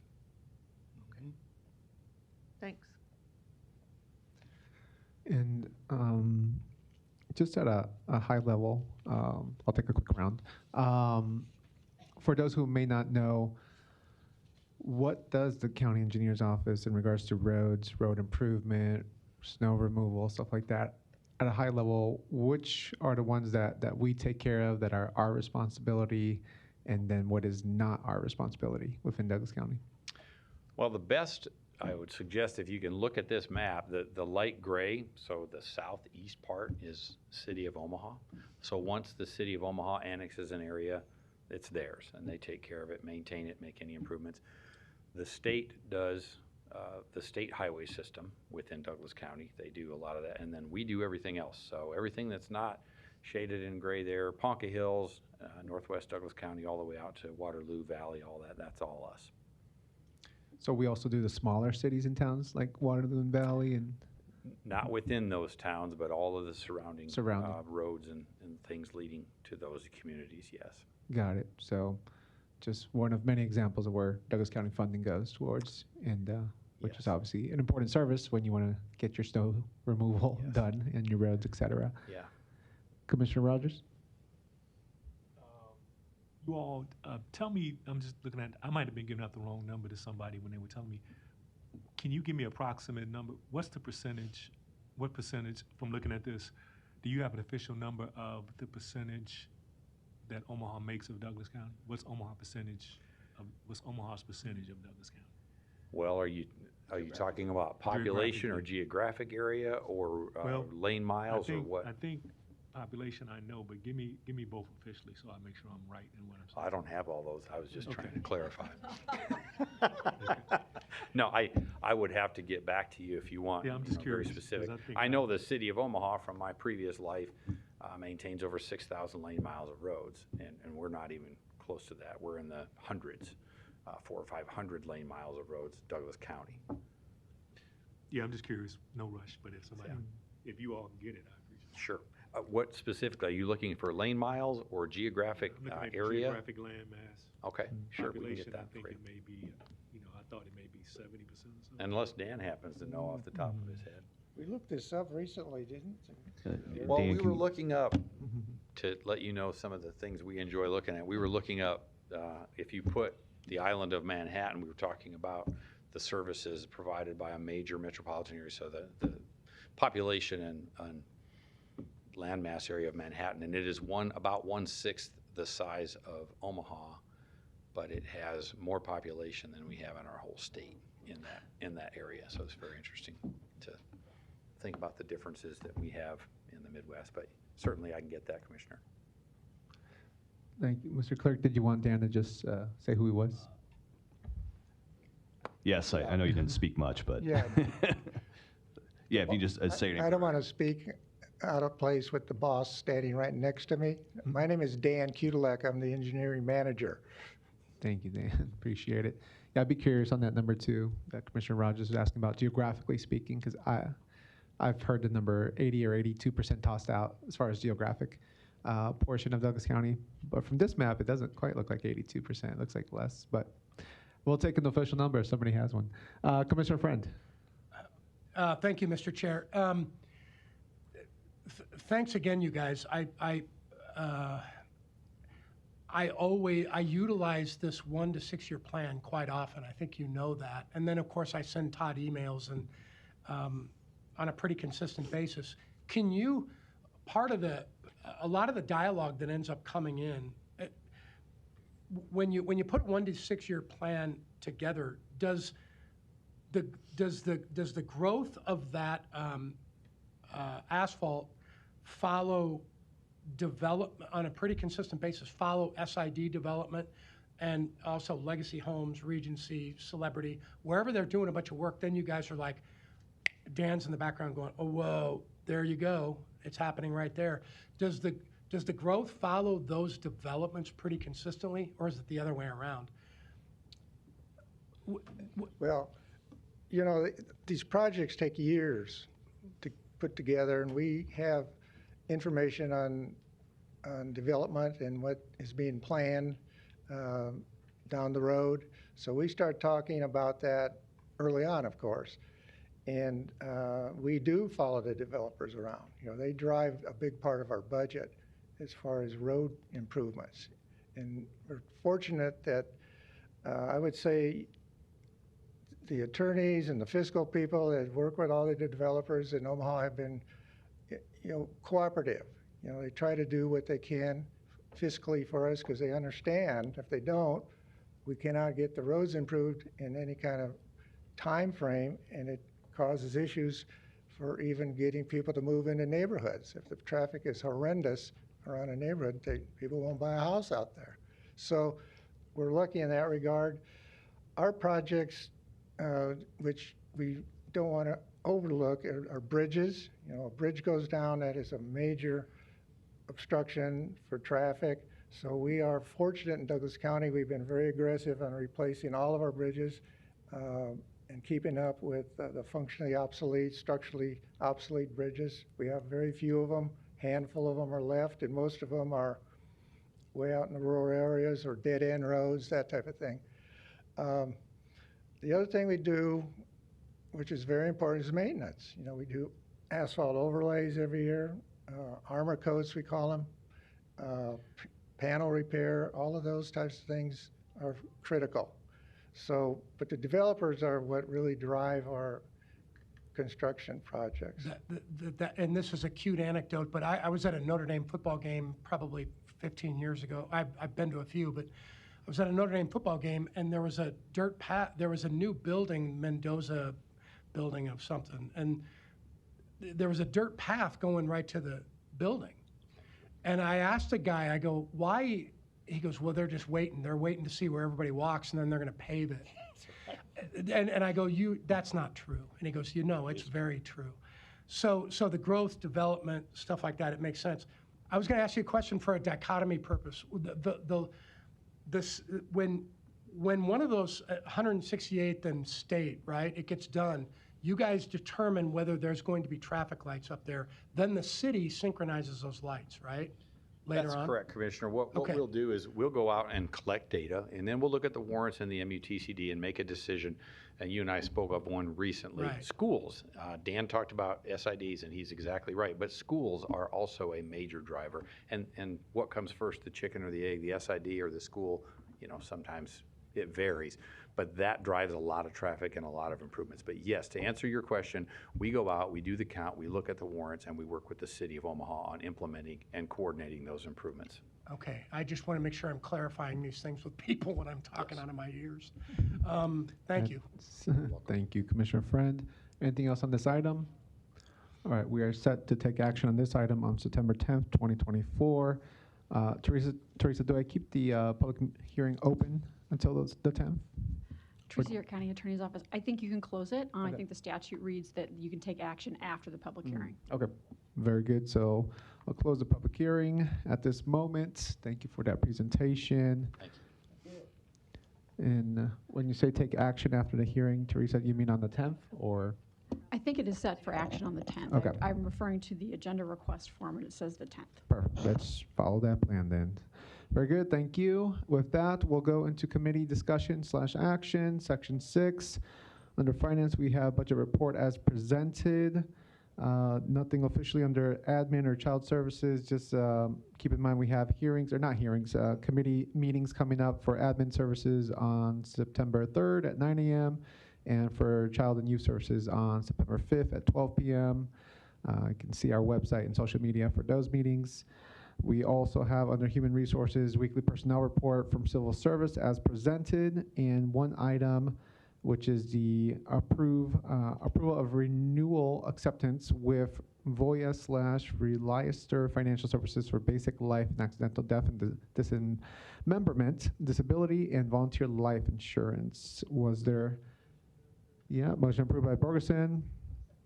Second by Boyle. Any additional comment on that item? If not, we'll vote.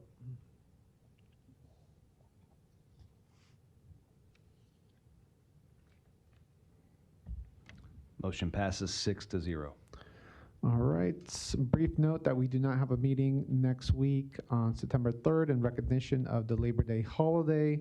We do have a need today for executive session for the purpose of labor negotiations and personnel. Do I have a second? Or excuse me, motion and second? Commissioners, Oh, go ahead. Patrick Bloomingdale, County Administrator. I think it's just litigation today. We don't have Just any. litigation? Yeah. Okay, very good. Just litigation today. Motion and second from anybody? Motion by Borgeson, second by Friend to go into executive session. Please vote.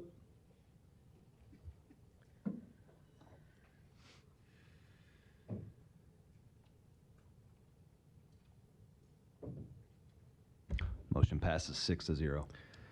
We will now go into executive session for the purpose of litigation.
Okay, voting yes, voting yes. All right.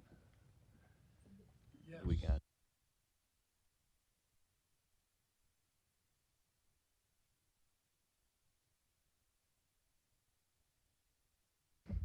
Motion to reconvene and adjourn by Commissioner Rogers, second by Commissioner Borgeson. Motion passes 5-0. Commissioners Kavanaugh and Morgan are absent. We're adjourned at 11:38 a.m.